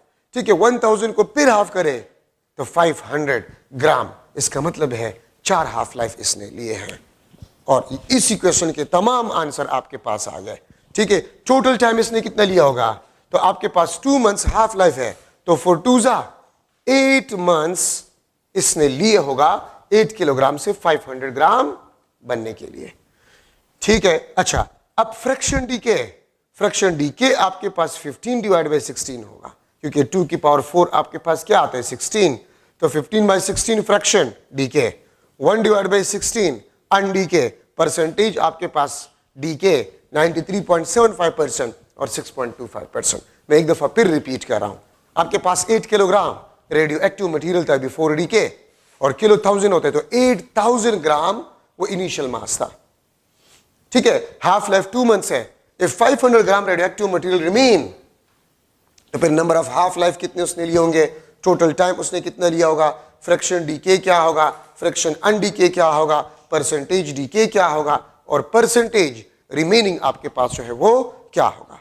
तो बहुत आसान तरीका है। इनिशियल मास कितना है? 8000 ग्राम। तो 8000 ग्राम को आप हाफ करें 4000, एक हाफ लाइफ। 4000 को फिर हाफ करें 2000, दूसरा हाफ लाइफ। 2000 को फिर हाफ करें 1000, थर्ड हाफ लाइफ। 1000 को फिर हाफ करें 500 ग्राम। इसका मतलब ये कि 500 ग्राम रिमेनिंग है, तो इसने 4 हाफ लाइफ लिए हैं।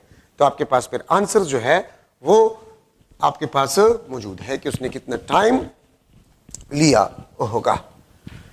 ठीक है, लास्ट कंसेप्ट आपके पास है एमसीक्यू। अगर मैं लिख लो 8000 डीके पर सेकंड या पर minute reduces to 250 decay per second, decay per second in 100 years, in 100 years। ठीक है, इसको बेसिकली रेडियो एक्टिव डेटिंग भी कहा जाता है। रेडियो एक्टिव डेटिंग भी इस मेथोडोलॉजी को कहा जाता है। ठीक है, इन 100 years, देन मैं आपसे पूछ सकता हूं नंबर ऑफ हाफ लाइफ कितने इसने लिए होंगे? ठीक है, फ्रैक्शन डीके, फ्रैक्शन अनडीके। ठीक है, अच्छा, अब आपके पास जो है half life of radioactive material क्या होगा? परसेंटेज डीके आपके पास क्या होगा? ठीक है, परसेंटेज रिमेनिंग आपके पास क्या होगा? परसेंटेज रिमेनिंग क्या होगा? परसेंटेज अनडीके आपके पास क्या होगा? बल्कि डीके रिमेनिंग अनडीके एक चीज होता है, परसेंटेज डीके आपके पास क्या होगा? तो आप इसको देख ले। ठीक है, इनिशियली काउंट रेट आपके पास क्या था? Count rate 8000 decay per minute था। ठीक है, ये मिनट करे, ऊपर मैंने मिनट लिखे तो मैं इसको मिनट कर देता हूं। 8000 डीके पर मिनट वो रिड्यूस हो गए to 250 decay per minute. 8000 decay per minute से डीके 250 डीके पर मिनट हुआ 100 सालों में। तो फिर नंबर ऑफ हाफ लाइफ्स इसने कितने लिए होंगे? तो आप इसको देखिए, 8000 को हाफ करे 4000, 4000 को हाफ करे 2000, 2000 को हाफ करे 1000, 1000 को हाफ करे 500, 500 को हाफ करे 250, 250 आ गया रिमेनिंग। तो 5 हाफ लाइफ इसने लिए हैं, 5 हाफ लाइफ। और 5 हाफ लाइफ अगर लिए है तो 2 की पावर 5 आपके पास बन जाएगा 32। 2 2 जा 4, 4 2 जा 8, 2 जा 16, 2 2 जा 4, 4 2 जा 8, 8 2 जा 16, 16 2 जा 32। ठीक है, तो 32 आपके पास आ गया। अच्छा, फ्रैक्शन डीके, तो फ्रैक्शन डीके आपके पास होगा 31 डिवाइड बाय 32। फ्रैक्शन अनडीके आपके पास होगा 1 डिवाइड बाय 32। हाफ लाइफ, तो 100 ईयर्स को आप 5 पे डिवाइड करें, ठीक है, तो आपके पास 20 ईयर्स इसका हाफ लाइफ आ गया। ठीक है, अच्छा रिमेनिंग परसेंटेज रिमेनिंग कितना होगा? तो परसेंटेज रिमेनिंग को देखें 50, 25, फिर हाफ करे 12.5, फिर हाफ करे 6.25, 6.25 को फिर हाफ करे 3.125।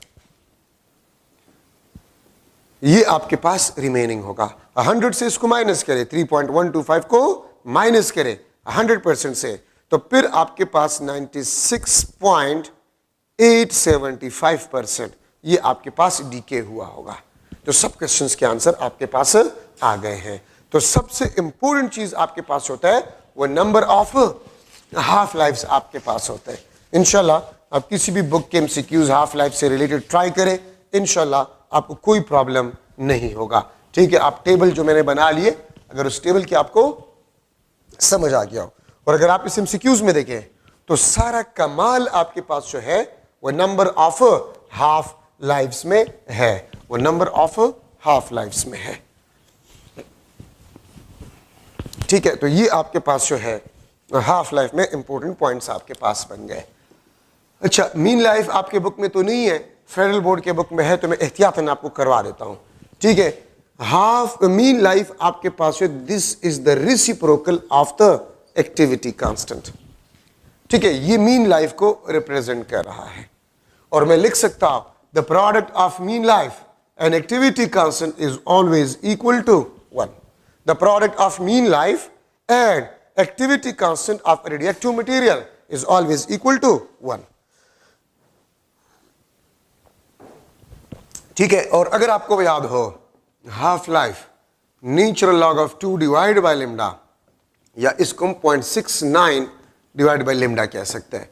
तो लिम्डा आपके पास 0.69 डिवाइड बाय हाफ लाइफ, इसको आप यहां पर पुट करें, इसको आप यहां पर पुट करें। ठीक है, तो आपके पास आ जाएगा, ठीक है, आपके पास आ जाएगा 0.69 divide bye T1 divide by 2। तो मैं इसको लिख सकता हूं T1 डिवाइड बाय 2, ये आपके पास 0.69। ठीक है, या मैं इसको लिख सकता हूं half life is equal to 0.69 times of mean life. तो ये भी आपके पास एक एमसीक्यू पॉइंट है, the half life of radioactive material is 0.69 times of mean life. ठीक है, या इसको मैं इस तरह भी लिख सकता हूं natural log of 2 times of mean life. ठीक है, ये बात याद रखिए। अगर मैं इसको परसेंटेज में कन्वर्ट करूं तो half life of radioactive material is equal to 69% of mean life. 69% of mean life आपके पास होगा। ठीक है, तो एहतियातन मैंने करवा लिया है, मीन लाइफ आपके पास क्या होगा, तो एहतियातन मैंने यहां पर करवा लिया है।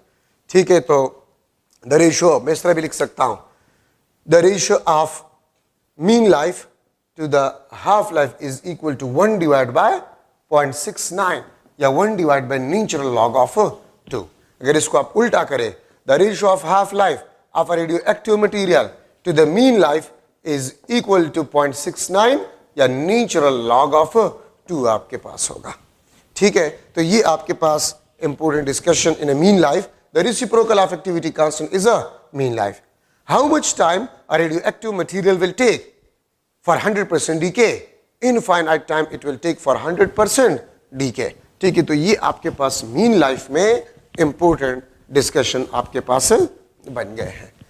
ठीक है, अच्छा अब यहां पर मैं लिख रहा हूं न्यूक्लियर रिएक्शंस। न्यूक्लियर रिएक्शंस आपके पास दो किस्म के होते हैं, एक होता है स्पॉन्टेनियस और दूसरा आपके पास होता है स्टिमुलेटेड। स्पॉन्टेनियस आपके पास जो खुद ब खुद हो, यूरेनियम 238 ये थोरियम में कन्वर्ट हो जाता है, 234 ये आपके पास 92 90 ये हीलियम 24 प्लस क्यों, हमने कोई इंड्यूस पार्टिकल इस्तेमाल नहीं किया। यूरेनियम स्पॉन्टेनियसली वो थोरियम में कन्वर्ट हो गया, इसको हम स्पॉन्टेनियस न्यूक्लियर रिएक्शन कहते हैं, ठीक है। और स्टिमुलेटेड या इसको हम कहते हैं this is the induce nuclear reaction. आप एनर्जी इस्तेमाल करते हैं to initiate a nuclear change, आप कोई पार्टिकल इंटरेक्ट करवाते हैं या इंसिडेंट करवाते हैं to initiate the nuclear change, इसको बेसिकली हम इंड्यूस न्यूक्लियर रिएक्शन कहते हैं, X plus A Y plus B plus Q, ठीक है। तो ये आपके पास मैं अगर इसको कह दूं this is the induced particle or energy, ठीक है। और ये आपके पास पेरेंट न्यूक्लियाइड है, ये आपके पास क्या है, पेरेंट न्यूक्लियाइड है, ठीक है। अगर यहां पर मैं लिख लो न्यूट्रॉन है आपके पास, इसमें मैं यहां पर स्टिमुलेटेड को लिख लेता हूं, ये आपके पास नाइट्रोजन 714, और अगर इसको हम हीलियम से टारगेट करें means this is the induce particle, ठीक है। और इस रिएक्शन को हम कहते हैं this is basically the helium induce nuclear reaction, ठीक है। ये आपके पास 7 और 17 प्लस प्रोटॉन, ठीक है, प्लस आपके पास क्या है, Q है, ठीक है। न्यूक्लियर एनर्जी आपके पास मिलेगा। तो देखिए इसको हम कहते हैं this is the induce particle and this reaction is a helium induce nuclear reaction. Alpha particles को जो है वो जो है बम्बार्ड किए जाते हैं ऑन अ नाइट्रोजन न्यूक्लियस, तो ऑक्सीजन के आइसोटोप में कन्वर्ट हो जाता है, ठीक है। ये 8 है, अच्छा दिस इज 8, तो ये आपके पास oxygen 817 the isotope of oxygen, proton और energy.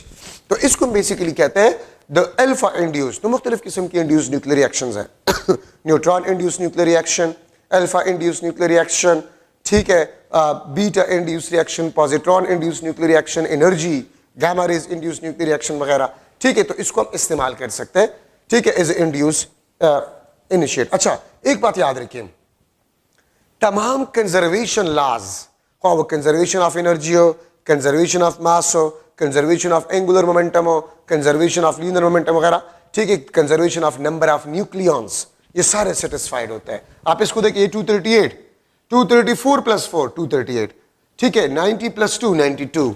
So before nuclear change and after nuclear change the number of nucleons are same. इसको हम कहते हैं कंजर्वेशन ऑफ न्यूक्लियॉन नंबर। तो nucleon number is always conserve. 14 plus 4 18, 17 plus 1 18, 7 plus 2 9, 8 plus 1 9, ठीक है। तो ये आप देख सकते हैं the number of nucleons are conserve, mass, energy, momentum वगैरह सब कुछ आपके पास कंजर्व होगा। अच्छा अब स्टिमुलेटेड न्यूक्लियर रिएक्शन दो किस्म के हैं, ठीक है। स्टिमुलेटेड न्यूक्लियर रिएक्शंस दो किस्म के हैं, एक में मास एनर्जी में कन्वर्ट हो जाता है, मास एनर्जी में कन्वर्ट हो जाता है, फिर इसको हम कहते हैं एक्सोथर्मिक रिएक्शन। अगर मैं लिख लो x plus a and this is y plus b plus q, ठीक है। अगर आपके पास जो है mx plus ma this is greater than my plus mb, अगर ये दो आपके पास जो है प्रोडक्ट है, ठीक है, और ये आपके पास इंड्यूस पार्टिकल और ये आपके पास पेरान्यूक्लियाइड, अगर इसके मासेस को आप सम करें और वो इनके मासेस के सम से ज्यादा हो तो इसका मतलब है कि mass converted to energy, mass converted to energy, और क्यू आपके पास क्या होगा, पॉजिटिव होगा। इसको हम एक्सोथर्मिक कहेंगे, heat energy will be produces, ठीक है, इसको हम एक्सोथर्मिक कहेंगे। And if mx plus ma is less than my plus mb, मतलब इनके मासेस कम हो और इनके मासेस ज्यादा हो, ठीक है, इनके मासेस कम हो, इनकी मासेस ज्यादा हो, तो फिर इसके मासेस कहां से प्रोड्यूस हो गए?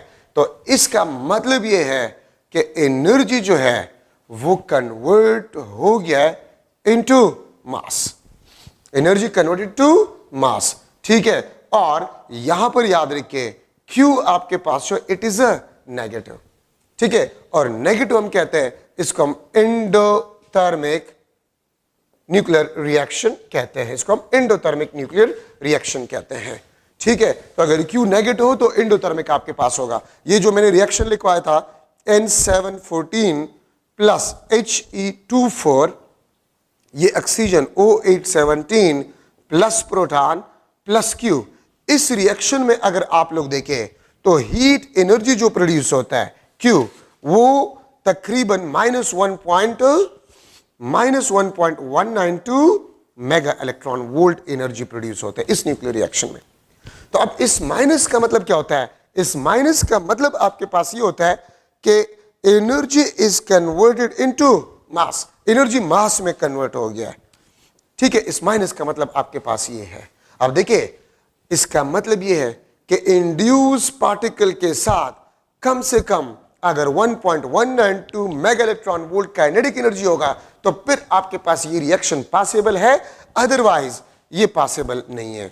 तो kinetic energy minimum with helium ये आपके पास 1.192 मेगा इलेक्ट्रॉन वोल्ट होगा, ठीक है। और इसमें से अगर हीलियम का kinetic energy 1.192 mega electron volt से कम हो तो फिर ये न्यूक्लियर रिएक्शन पॉसिबल ही नहीं है। तो एक बात याद रखिए, जिस न्यूक्लियर रिएक्शन में Q नेगेटिव होगा तो जो इंड्यूस पार्टिकल है उसके साथ कम से कम एनर्जी वो उस नेगेटिव एनर्जी के बराबर होना चाहिए, तब वो न्यूक्लियर रिएक्शन पॉसिबल है, अदरवाइज पॉसिबल नहीं है। अब इस रिएक्शन में अगर हीलियम के साथ कम से कम 1.192 मेगा इलेक्ट्रॉन वोल्ट एनर्जी हो तो ये रिएक्शन पॉसिबल है, अदरवाइज ये पॉसिबल नहीं है, ठीक है। अगर काइनेटिक एनर्जी विद हीलियम 1.192 से कम हो तो फिर ये न्यूक्लियर रिएक्शन कभी भी पॉसिबल नहीं है, ये कभी भी आपके पास पॉसिबल नहीं है। हां, अगर Q पॉजिटिव हो तो फिर kinetic energy with induce particle जरूरी नहीं होता है, अगर आप जस्ट उसको उसके साथ जो है अटैच करें तभी वो रिएक्शन आपके पास पॉसिबल है, काइनेटिक एनर्जी रिक्वायर्ड नहीं होगा if Q is equal to positive. अब यहां पर फिजन आपके पास जो है, this is a neutron induced nuclear reaction, और मैंने आपको interaction of radiation with matter में बताया था कि गामा रे से ज्यादा पेनिट्रेशन पावर न्यूट्रॉन का है, because neutron is a neutral. ये आपके पास हेवी न्यूक्लियाइड है, ये आपके पास X, और ये न्यूट्रॉन है आपके पास। अगर आप इसको इंसिडेंट करवा लें हेवी न्यूक्लियाइड पे तो ये दो लाइटर न्यूक्लियाइड में कन्वर्ट हो जाएगा, ठीक है, और 3 न्यूट्रॉन या 2 न्यूट्रॉन आपके पास प्रोड्यूस होंगे, ठीक है। ये आपके पास इंसिडेंट या इंड्यूस न्यूट्रॉन है, ये आपके पास इंड्यूस न्यूट्रॉन है। ये न्यूट्रॉन आपके पास they are basically the product neutron.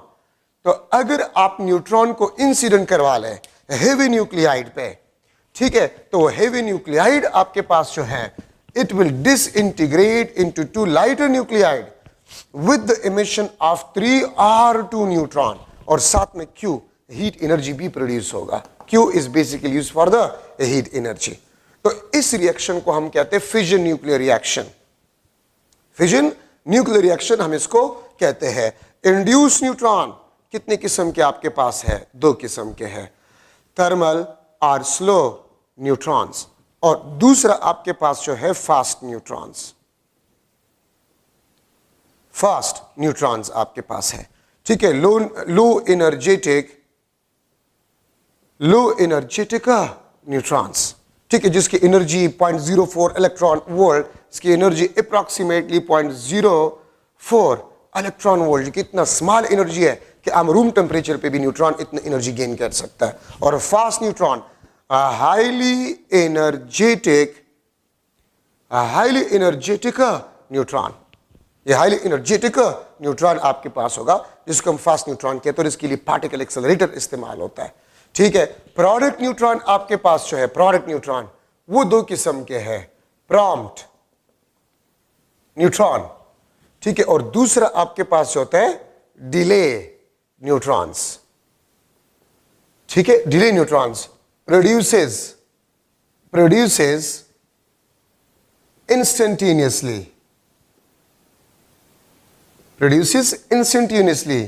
During fission, ये इंस्टेंटेनियसली फिशन के दौरान प्रोड्यूस होते हैं, और delay produces after long time of fission, ठीक है, ड्यूरिंग फिशन, ठीक है। इसको हम डिले न्यूट्रॉन कहते हैं। इसमें एक एमसीक्यू है कि which neutron is good for a nuclear reaction, तो remember delay neutron is good for the fission nuclear reaction, क्योंकि इसको सस्टेन कर सकते हैं लॉन्ग टाइम तक, इसलिए दिस इज गुड। प्रॉम्प्ट तो प्रोड्यूस हो गया, अगर आपने न्यूट्रॉन एब्जॉर्बर इस्तेमाल कर लिया तो इसका रोल खत्म हो गया, लेकिन डिले न्यूट्रॉन जो है वो आफ्टर अ लॉन्ग टाइम भी फिजन रिएक्शन को कंटिन्यू या सस्टेन रख सकता है, ठीक है। अच्छा, अब न्यूक्लियर रिएक्शन के दौरान on the average 2.5 neutrons produces during fission. ये भी आपके पास एक एमसीक्यू पॉइंट है कि during fission on the average dash neutron produces, तो 2.5 न्यूट्रॉन्स प्रोड्यूसेस, ठीक है, ड्यूरिंग फिजन न्यूक्लियर रिएक्शन, क्योंकि 3 भी ऑब्जर्व है 2 भी ऑब्जर्व है। अगर आप इसका एवरेज निकाले 3 + 2 / 2 तो 2.5 न्यूट्रॉन्स आपके पास जो है वो बन जाते हैं, ठीक है। Uranium 238 it can do fission with fast neutron, ये फास्ट न्यूट्रॉन के साथ फिजन रिएक्शन कर सकता है। और यूरेनियम 235 आपके पास जो है it can do fission with thermal neutron, ये थर्मल न्यूट्रॉन के साथ फिजन रिएक्शन कर सकता है। यूरेनियम 230, यूरेनियम के तकरीबन 3-4 आइसोटोप्स और उसमें से ये 2 आपके पास जो फिजनेबल है, इसमें फिजन हो सकता है, बाकी में नहीं हो सकता। तो ये स्लो न्यूट्रॉन के साथ फिजन रिएक्शन कर सकता है, ये फास्ट न्यूट्रॉन के साथ फिजन रिएक्शन को कर सकता है, ठीक है। अच्छा, fission reaction is a chain reaction, 3 neutron produce होते हैं, फॉर एग्जांपल वो 3 और रेडियोएक्टिव न्यूक्लियाइड को डीके कर लेता है, ठीक है। तो इस तरह वो 9 बन जाते हैं, फिर जो है जाते जाए तो आपके पास ये रिएक्शन जो है this is a chain nuclear reaction. तो ये इसमें से आपके पास जरूरी पॉइंट्स है, ठीक है। फिजन रिएक्शन में ये आपके पास जरूरी पॉइंट्स है। And this is a neutron induce nuclear reaction. जो न्यूट्रॉन होता है it penetrate into the nucleus, और न्यूक्लियस को वो डिस्टॉर्ट कर जाता है, and then the nucleus split into 2 or more than 2 into daughter nuclides with the emission of 2 or 3 neutrons, ठीक है। 2 या 3 न्यूट्रॉन्स जो है वो प्रोड्यूस होता है। अच्छा, अब यहां पर मैं लिख लेता हूं क्रिटिकल अमाउंट। क्रिटिकल अमाउंट आपके पास जो है the minimum amount to sustain nuclear fission, to sustain nuclear fission controlled reaction, इसको हम क्रिटिकल अमाउंट कहते हैं। मतलब जिसमें से आप न्यूक्लियर फिजन रिएक्शन को कंट्रोल कर सकते हैं। और किस तरह कंट्रोल किए जा सकते हैं? अगर 3 न्यूट्रॉन्स में 2 न्यूट्रॉन को एब्जॉर्ब किए जाए बाय यूजिंग न्यूट्रॉन एब्जॉर्बर्स, ठीक है, तो फिर आपके पास जो है 1 न्यूट्रॉन अवेलेबल है, वो फर्दर फिजन करेगा, तो कंट्रोल होगा। क्योंकि अगर आप फिजन रिएक्शन को कंट्रोल ना करें, इतना huge amount of energy produce होगा जिसको कंट्रोल करना मुश्किल होगा और एक्सप्लोजन हो जाएगा, ठीक है। तो न्यूक्लियर रिएक्शन को कंट्रोल भी किया जा सकता है, तो वो कम से कम अमाउंट जिसमें से हम न्यूक्लियर फिजन चेन रिएक्शन को कंट्रोल कर सकते हैं, इसको हम क्रिटिकल अमाउंट कहते हैं। Number first critical mass, number second critical density, third critical length, critical volume, ठीक है, critical diameter, critical radius, critical आपके पास जो है डेंसिटी तो हो गया, तो एटसेट्रा, ठीक है। अब मैं क्रिटिकल मास को लेता हूं, यहां पर देखिए मैं लिख लेता हूं MC, ठीक है। अगर आपके पास MF फिजनेबल फ्यूल का मास, अगर फिजनेबल फ्यूल का मास क्रिटिकल मास से कम हो, या इसके बराबर हो, ठीक है, तो we can control fission chain reaction. आप फिजन चेन रिएक्शन को कंट्रोल कर सकते हैं, ठीक है। And remember this is used in nuclear reactors, ये न्यूक्लियर रिएक्टर्स में यूज होते हैं। और अगर फिजनेबल फ्यूल का मास क्रिटिकल मास से ज्यादा हो, ठीक है, फिजनेबल फ्यूल का डेंसिटी क्रिटिकल डेंसिटी से ज्यादा हो, फिजनेबल फ्यूल के रॉड का लेंथ क्रिटिकल लेंथ से ज्यादा हो, we can't control fission chain reaction, can't control fission chain reaction, ठीक है। And this is used in atomic bombs. याद रखिए एटॉमिक बम्स में क्रिटिकल अमाउंट से ज्यादा अमाउंट इस्तेमाल किया जाता है, और न्यूक्लियर रिएक्टर्स में क्रिटिकल अमाउंट के बराबर या उससे कम जो है, क्रिटिकल अमाउंट से कम जो है वो अमाउंट रखा जाता है। तो क्यों? ताकि हम उसको कंट्रोल कर सके, उसकी एनर्जी को कंट्रोल कर सके और उसको हम किसी यूजफुल पर्पस के लिए इस्तेमाल करें। तो ये सारे आपके पास फिजन में इंपॉर्टेंट डिस्कशन आपके पास आ गया है, ठीक है। अब फिजन चेन रिएक्शन में हम न्यूक्लियर रिएक्टर की तरफ जाते हैं। न्यूक्लियर रिएक्टर आपके पास वो डिवाइस होता है, a device used to sustain controlled fission chain reaction, ठीक है। इसको बेसिकली हम कहते हैं nuclear reactor. What is the working principle of a nuclear reactor? Same definition is the working principle of a nuclear reactor. मैं इसके साथ लिख लेता हूं, ये आपके पास प्रिंसिपल भी है। This is also the working principle of a nuclear reactor. ये न्यूक्लियर रिएक्टर का वर्किंग प्रिंसिपल भी है, ठीक है। इसके डिफरेंट पार्ट्स में, इसके डिफरेंट पार्ट्स है आपके पास, ठीक है। नंबर फर्स्ट आपके पास fissionable fuel rods, fissionable rods, ठीक है। सेकंड आपके पास जो है न्यूट्रॉन मॉड्यूलेटर, में लिख लूंगा सेकंड पार्ट मॉड्यूलेटर। थर्ड आपके पास जो है कंट्रोल रॉड्स, या इसको हम न्यूट्रॉन एब्जॉर्बर्स भी कहते हैं, ठीक है। फोर आपके पास जो है heat exchanger, heat exchanger. Fifth आपके पास जो है शील्डिंग वॉल्स, शील्डिंग वॉल्स। ये आपके पास डिफरेंट पार्ट्स है फिजनेबल क्या कहते हैं इसको, न्यूक्लियर रिएक्टर में, ठीक है। Fissionable rod, uranium rods. Modulator आपके पास होते हैं to slow fast neutron, fast neutron को स्लो करने के लिए, ठीक है, हम मॉड्यूलेटर इस्तेमाल करते हैं, ठीक है। ये आपके पास हैवी वाटर और ग्रेफाइट, ठीक है। कंट्रोल रॉड्स आपके पास जो है टू एब्सॉर्ब न्यूट्रॉन्स, ठीक है। 3 न्यूट्रॉन्स अगर प्रोड्यूस हो रहा है, उसमें से 2 एब्सॉर्ब किए जाए बाय यूजिंग न्यूट्रॉन एब्सॉर्बर्स, तो एक अवेलेबल है, वो उसकी एनर्जी आप कंट्रोल कर सकते हो और आप किसी यूजफुल पर्पस के लिए इसको इस्तेमाल कर सकते हैं, ठीक है। ये आपके पास कैडमियम और ग्रेफाइट रॉड्स इसमें इस्तेमाल किए जाते हैं, ठीक है। तो इसमें इस तरह भी होता है कि जो कंट्रोल रॉड्स होते हैं वो ऐसे एटम्स के होते हैं जिसका जो साइज होता है approximately equal to the neutron, ठीक है। तो इस तरह भी एक क्वेश्चन है इसमें से। हीट एक्सचेंजर, इसका काम होता है, अच्छा, इन तीनों को मिलाकर हम कोर ऑफ रिएक्टर कहते हैं, इसको हम कोर ऑफ रिएक्टर कहते हैं, इन तीनों को मिलाकर।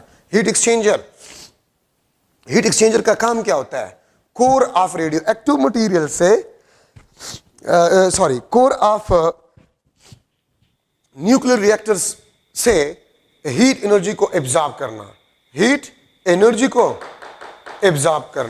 ठीक है। तो वो हीट एनर्जी को एब्जॉर्ब करता है, वाटर को फिर वो बॉयल करता है, वो हीट उससे स्टीम प्रोड्यूस होता है और वो स्टीम इंजन बेसिकली हमारे लिए बिजली बनाता है। शील्डिंग वॉल्स, ये लेड से बने हुए हैं, मेड ऑफ लेड या पीबी, लेड या पीबी। तो एक बात याद रखिए, जो लेड होता है, ठीक है, वो basically highly energetic gamma rays को एब्जॉर्ब कर सकता है। तो कोर के इर्द गिर्द लेड के वाल बनाए जाते हैं, क्योंकि जो गैमा रेडिएशन है वो काफी हार्मफुल होते हैं। ठीक है, और ये भी एमसीक्यू में आता है अक्सर, मुख्तलिफ बुक्स में आप देखें कि which material is best to absorb highly energetic gamma rays, तो लेड। आप लोगों ने देखा होगा कि जो लोग न्यूक्लियर रिएक्टर्स में काम करते हैं वो लेड वाले कपड़े पहनते हैं। ठीक है, और जो कोर है उसके इर्द गिर्द भी शील्ड वॉल्स बनाए जाते हैं to absorb highly energetic gamma rays. Nuclear reactors 3 किस्म के, fast reactor, thermal reactor, breeder reactor. Fast reactor में फास्ट न्यूट्रॉन्स इस्तेमाल किए जाते हैं, नाम से ही जाहिर है। Highly energetic neutrons particle accelerator में एक्सेलरेट किया जाता है, फिर टारगेट पे उसको इंसिडेंट करवाया जाता है। ठीक है, तो फास्ट रिएक्टर में fast neutron is used. Uranium 238 आपके पास इस्तेमाल होते हैं। थर्मल रिएक्टर में स्लो न्यूट्रॉन्स इस्तेमाल होते हैं। ठीक है, और इसमें यूरेनियम 235 इस्तेमाल होता है। ठीक है, अच्छा, फास्ट इसमें एक एमसीक्यू पॉइंट है कि in which reactor moderator is not used. किस रिएक्टर में मॉडरेटर इस्तेमाल नहीं होता? तो फास्ट रिएक्टर जो है इसमें मॉडरेटर नहीं होता, क्योंकि मॉडरेटर का काम क्या होता है?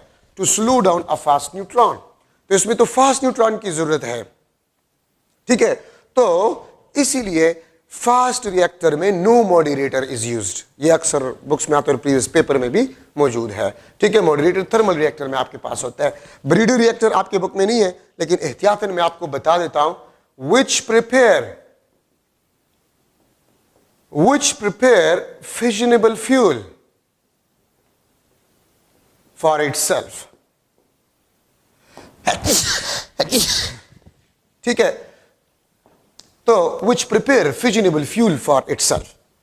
देखिए, कुछ मटेरियल्स होते हैं वो फर्टाइल होते हैं, खुद फिशनेबल नहीं होते हैं, लेकिन फर्टाइल होते हैं। आफ्टर सम टाइम वो खुद ब खुद फिशनेबल फ्यूल में कन्वर्ट हो जाते हैं। ठीक है, प्लूटोनियम, पोलोनियम वगैरह तो वो इस्तेमाल होता है। तो उसमें breeder reactor which prepare fissionable fuel for itself, उसको ब्रीडर रिएक्टर कहा जाता है। आपके बुक में नहीं है, लेकिन फेडरल बोर्ड के बुक में तो एहतियातन मैंने ये इंपॉर्टेंट चीज इसमें बता दी है कि इसमें फर्टाइल मटेरियल्स इस्तेमाल होता है। फर्टाइल मटेरियल्स वो मटेरियल्स होते हैं जो खुद ब खुद फिशनेबल फ्यूल में कन्वर्ट हो जाते हैं आफ्टर सम टाइम। उसको बेसिकली हम कहते हैं फर्टाइल मटेरियल, और ब्रीडर रिएक्टर में फर्टाइल मटेरियल्स इस्तेमाल होते हैं। तो ये आपके पास न्यूक्लियर रिएक्टर में इंपॉर्टेंट डिस्कशन आपके पास बन गया है। ठीक है, अच्छा, अब आपके पास फ्यूजन न्यूक्लियर रिएक्शन है। Fusion nuclear reaction, lighter nuclides fuse to form a heavy nuclide. Heavy nuclide, इसको हम फ्यूजन रिएक्शन कहते हैं। ठीक है, हाई टेम्परेचर, ठीक है, or energy used to initiate fusion reaction. ये आपके पास लाइटर न्यूक्लियाइड है, लेट्स सपोज ये आपके पास A प्लस B, और ये आपके पास हेवी न्यूक्लियाइड में कन्वर्ट हो जाता है। ठीक है, प्लस Q, इसको बेसिकली हम फ्यूजन रिएक्शन कहते हैं। और फ्यूजन रिएक्शन आपके पास जो होता है हैपन ऑन स्टार। ठीक है, it is continue on stars. ठीक है, स्टार्स पे आपके पास ये कंटिन्यू होता है। स्टार्स आपके पास दो किस्म के हैं। ठीक है, मैं लिख लूंगा, स्टार्स हमारे पास दो किस्म के हैं, कोल्ड स्टार्स। ठीक है, और सेकंड आपके पास जो है हॉट स्टार्स। कोल्ड स्टार्स वो स्टार्स है जो हमें एनर्जी देता है। ठीक है, अर्थ पे जो सूरज है उसके बराबर या उससे कम, उसको हम कोल्ड स्टार्स कहते हैं।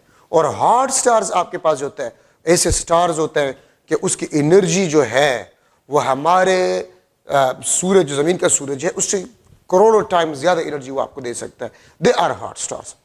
ठीक है, फ्यूजन रिएक्शन में अगर आप बुक में आप लोग देख ले तो फ्यूजन रिएक्शन में आपको ये चीज बताया गया है।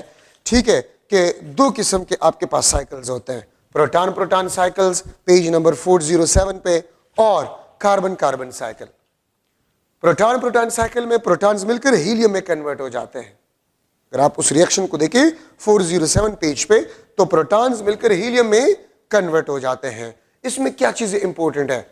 ठीक है, प्रोटॉन साइकिल्स में आप ये देख ले कितने पॉजिट्रॉन आपके पास प्रोड्यूस होते हैं, ठीक है। और अगर आप फर्स्ट रिएक्शन को देख ले, फर्स्ट रिएक्शन को 2 प्रोटॉन से स्टार्ट है, 2 प्रोटॉन से स्टार्ट है, और लास्ट रिएक्शन में देखिए 407 पेज पे 2 प्रोटॉन्स लास्ट में भी मिलते हैं। तो 2 प्रोटॉन से स्टार्ट भी होते हैं और 2 प्रोटॉन्स लास्ट में बनते हैं, और कुछ प्रोटॉन्स हीलियम न्यूक्लियाइड में कन्वर्ट हो जाते हैं, तो इसलिए हम इसको प्रोटॉन प्रोटॉन साइकिल कहते हैं, और प्रोटॉन्स मिलकर हीलियम में कन्वर्ट हो जाते हैं। तो इसीलिए स्टार्स पे नंबर ऑफ प्रोटॉन्स डिक्रीजेस और हीलियम न्यूक्लियाइड्स इंक्रीजेस। एक प्रोटॉन प्रोटॉन साइकिल में कितने गैमा रेज बनते हैं वो आप इसमें देख लें, 2 बनते, 3 बनते, और उसको अंडरलाइन करें, अपने पास नोट करें, ये एमसीक्यूज में आपके पास आता है। कार्बन कार्बन साइकिल में क्या होता है, कार्बन कार्बन साइकिल में कार्बन कैटलिस्ट के तौर पे इस्तेमाल होता है। और याद रखिए प्रोटॉन प्रोटॉन साइकिल के लिए भी हाई एनर्जी की जरूरत होती है, लेकिन कार्बन कार्बन साइकिल के लिए energy, large amount of energy की जरूरत होती है, ह्यूज अमाउंट ऑफ एनर्जी, ठीक है। कार्बन कार्बन साइकिल, कार्बन एक कैटलिस्ट का काम करता है। और अगर आप इस 408 पेज पे देख ले तो H11 कार्बन, कार्बन शुरू और लास्ट में भी कार्बन आपको मिल जाता है। तो कार्बन एक कैटलिस्ट का काम करता है, और इसमें भी प्रोटॉन प्रोटॉन मिलकर हीलियम में कन्वर्ट हो जाते हैं, और आपके पास जो कार्बन है वो एक कैटलिस्ट के तौर पे काम करता है, ठीक है। तो ये कार्बन कार्बन साइकिल, याद रखिए कोल्ड स्टार पे most probably proton proton cycle होता है, ठीक है, और हॉट स्टार्स पे मोस्ट प्रोबेबली वो कार्बन कार्बन साइकिल होता है, ठीक है। ये भी इसमें एक एमसीक्यू पॉइंट है। तो आप लोग क्या करेंगे, आप बुक को निकाले, इस न्यूक्लियर फिजिक्स में ज्यादातर चीजें याद करने के हैं, रट्टा लगाने के हैं, ठीक है। कोल्ड कार्बन कार्बन साइकिल में कितने गैमा रेज बनते हैं, ठीक है, और प्रोटॉन प्रोटॉन साइकिल में कितने गैमा रेज बनते हैं, ठीक है, वगैरह वगैरह। कोल्ड स्टार पे आपके पास प्रोटॉन प्रोटॉन साइकिल, और हॉट स्टार्स पे आपके पास जो है वो कार्बन कार्बन साइकिल होता है, ठीक है। तो फ्यूजन रिएक्शन में लाइटर न्यूक्लियाइड्स फ्यूज हो जाते हैं to form a heavy nuclide, ठीक है। और जमीन पे अगर फ्यूजन रिएक्शन को हम कंटिन्यू या इनिशिएट करना चाहते हैं तो huge amount of energy will be required, ठीक है। तो ये आपके पास जो है आपके पास क्या होता है, फ्यूजन न्यूक्लियर रिएक्शन में है। अच्छा, फंडामेंटल फोर्सेस इन नेचर, ठीक है, fundamental forces in nature, fundamental forces in nature वो आपके पास 4 है। ग्रेविटेशनल फोर्स सबसे वीकेस्ट फोर्स है, अ वीकेस्ट फोर्स, ठीक है। ये आपके पास लॉन्ग रेंज है, ये आपके पास लॉन्ग रेंज फोर्स है, ठीक है। लॉन्ग रेंज फोर्स मीन ज्यादा डिस्टेंस तक, मीटर्स और सेंटीमीटर डिस्टेंस तक ये फोर्स जो है वो लगता है, और सबसे वीकेस्ट फोर्स आपके पास ये है, ठीक है। एक्सचेंज पार्टिकल आपके पास जो एक्सचेंज पार्टिकल वो ग्रेविटेशनल फोर्स के लिए ग्रेविटान होता है। एक्सचेंज पार्टिकल क्या होता है मैं बाद में डिस्कस कर लूंगा, ठीक है। ग्रेविटेशनल फोर्स आपके पास है, दिस इज ऑलवेज अट्रैक्टिव, ये हमेशा आपके पास अट्रैक्टिव होता है। सेकंड आपके पास इलेक्ट्रोमैग्नेटिक फोर्स है, electromagnetic force, the force between charges, charges के दरमियान फोर्स, ये भी आपके पास वीक फोर्स है, ठीक है। और मैं लिख सकता हूं कि इलेक्ट्रोमैग्नेटिक फोर्स जो है वो 10⁻40 टाइम्स ग्रेविटेशनल फोर्स से स्ट्रांग है, ठीक है। ये भी आपके पास लॉन्ग रेंज फोर्सेस, वो किलोमीटर्स तक, प्लेनेटरी सिस्टम को आप देखिए अर्थ और सन के दरमियान कितना ज्यादा डिस्टेंस है, वहां तक भी एप्लीकेबल है। चार्जेस के दरमियान फोर्स मीटर सेंटीमीटर्स तक भी आपके पास पॉसिबल है, ये लॉन्ग रेंज फोर्स है। Electromagnetic force is 10⁻40 times to that of the gravitational force, ठीक है। और इसका जो एक्सचेंज पार्टिकल ईपी उसको मैं लिख लेता हूं, दिस इज फोटॉन्स, या कहीं पर इसको वर्चुअल फोटॉन भी कहा जाता है, ठीक है। ये इलेक्ट्रोमैग्नेटिक फोर्स कहलाता है। अच्छा, strong nuclear force, strong nuclear force, और चौथा आपके पास जो है this is a weak nuclear force, ये दोनों आपके पास न्यूक्लियस में होते हैं। स्ट्रॉन्ग न्यूक्लियर फोर्स, ये आपके पास स्ट्रॉन्ग न्यूक्लियर फोर्स आपके पास होते हैं, दिस इज ऑलवेज अट्रैक्टिव, ये हमेशा आपके पास अट्रैक्टिव होता है, ठीक है। ये आपके पास शॉर्ट रेंज, न्यूक्लियस का रेंज कितने 10⁻⁻15, ये शॉर्ट रेंज फोर्स होता है, ठीक है। और दूसरी बात आपके पास ये है, this is the strongest force, always attractive, और इसमें आपके पास है this is independent, this is independent of nature of particle, nature of particle से आपके पास इंडिपेंडेंट होता है, और इसका जो एक्सचेंज पार्टिकल्स है वो पाई मीजॉन्स कहलाता है, ठीक है, पाई मीजॉन्स कहलाता है, ठीक है। Strong nuclear force is always attractive, ठीक है, independent of nature of particle, proton proton के दरमियान फोर्स हो या प्रोटॉन न्यूट्रॉन के दरमियान हो या न्यूट्रॉन न्यूट्रॉन के दरमियान हो, तो फोर्स आपके पास सेम होगा। सो this is independent of the nature of particle, और इसका एक्सचेंज पार्टिकल पाई मीजॉन्स, 3 किस्म के पाई मीजॉन्स होते हैं, ये भी एमसीक्यू में आते हैं, पाई जीरो, पाई पॉजिटिव, पाई नेगेटिव, ये आपके पास एक्सचेंज पार्टिकल है। इस एक्सचेंज पार्टिकल का कहानी क्या होता है, देखिए युकावा थ्योरी है, युकावा एक साइंटिस्ट था, उसने ये कहा था कि किसी भी दो बॉडीज के दरमियान अगर फोर्स होता है, ठीक है, तो उसके दरमियान जरूर एक एक्सचेंज पार्टिकल होगा, या अगर दो बॉडीज के दरमियान इंट्रैक्शन होगा so there will be some exchange particles. इसकी मिसाल मैं स्टूडेंट्स को ये देता हूं कि एक स्टूडेंट खड़ा है, मेरे पास एक बॉल है, मैं बॉल उसको दे रहा हूं, वो मुझे बॉल दे रहे हैं, मैं उसको बॉल दे रहा हूं, वो मुझे दे रहे हैं, तो जब तक हम बॉल एक्सचेंज करें हमारे दरमियान इंट्रैक्शन होगा, हमारे दरमियान फोर्स होगा, इंट्रैक्शन होगा, ठीक है। लेकिन अगर इस बॉल को एक्सचेंज करना हम स्टॉप करें, वो अपने रास्ते पे जा सकते हैं, मैं अपने रास्ते पे जा सकता हूं। तो युकावा ये कहता है कि जिन दो बॉडीज के दरमियान इंट्रैक्शन हो, ठीक है, तो वो एक पार्टिकल को एक्सचेंज करेगा, इसलिए मैं हर एक के साथ लिख रहा हूं एक्सचेंज पार्टिकल, ठीक है। अच्छा, स्ट्रॉन्ग न्यूक्लियर फोर्स में एक बात याद रखिए, प्रोटॉन प्रोटॉन और न्यूट्रॉन न्यूट्रॉन, ठीक है, इसके दरमियान पाई न्यूट्रल पाई जीरो एक्सचेंज होगा। अगर प्रोटॉन न्यूट्रॉन को अट्रैक्ट करे, प्रोटॉन न्यूट्रॉन को अट्रैक्ट करे, प्रोटॉन न्यूट्रॉन को अट्रैक्ट करे, तो प्रोटॉन अट्रैक्ट करे तो पाई पॉजिटिव, न्यूट्रॉन अगर प्रोटॉन को अट्रैक्ट करे तो पाई नेगेटिव एक्सचेंज होगा। ये एमसीक्यूज में आपके पास आ सकते हैं, जरूरी पॉइंट्स है, ठीक है। अच्छा, वीक न्यूक्लियर फोर्स आपके पास जो है, इसका जो नेचर है that is same is that of electromagnetic force. Doctor Abdul Salam जो कि पाकिस्तानी साइंटिस्ट था और उसके साथ जो काम करने वाले लोग थे, उन्होंने यूनिफिकेशन थ्योरी दिया था, ग्रैंड यूनिफिकेशन थ्योरी, और ग्रैंड यूनिफिकेशन थ्योरी के मुताबिक से वीक न्यूक्लियर फोर्स जो है उसका नेचर इलेक्ट्रोमैग्नेटिक फोर्स का नेचर ही है। और याद रखें, अल्फा बीटा डीके जो होता है, weak nuclear forces are responsible for alpha and beta decay. Strong nuclear force short range force है, ठीक है। एक बात याद रखें, अगर डिस्टेंस में थोड़ा सा भी चेंज आ जाए तो स्ट्रॉन्ग न्यूक्लियर फोर्स में लार्ज डिक्रीज आ जाता है, शॉर्ट रेंज का मतलब ये होता है, ठीक है। अगर डिस्टेंस में थोड़ा सा इंक्रीज आ जाए प्रोटॉन प्रोटॉन या प्रोटॉन न्यूट्रॉन के दरमियान, तो आपके पास जो स्ट्रॉन्ग न्यूक्लियर फोर्स है उसमें काफी ज्यादा डिक्रीज आ जाता है, ठीक है। ये बात आप लोग याद रखिए, तो इसलिए हम इसको कहते हैं शॉर्ट रेंज फोर्स, ठीक है। डिस्टेंस थोड़ा सा भी increase, strong nuclear force decreases, और इसीलिए हम कहते हैं कि हेवी न्यूक्लियाइड्स में स्ट्रॉन्ग न्यूक्लियर फोर्स से वीक न्यूक्लियर फोर्स डोमिनेट होता है, और वही वीक न्यूक्लियर फोर्सेस रिस्पॉन्सिबल होता है कि वो हेवी न्यूक्लियाइड्स को क्या करता है, स्प्लिट करता है इनटू लाइटर न्यूक्लियाइड्स, ठीक है। Alpha beta decay, this is because of the weak nuclear force. अच्छा, लास्ट टॉपिक है इस चैप्टर का, building blocks of matter, building blocks of matter. याद रखिए, मैटर को 3 कैटेगरी में डिवाइड किया गया है, फोटॉन्स, सेकंड आपके पास जो है लेप्टॉन्स, थर्ड आपके पास जो है they are hadrons, photons, leptons and hadrons.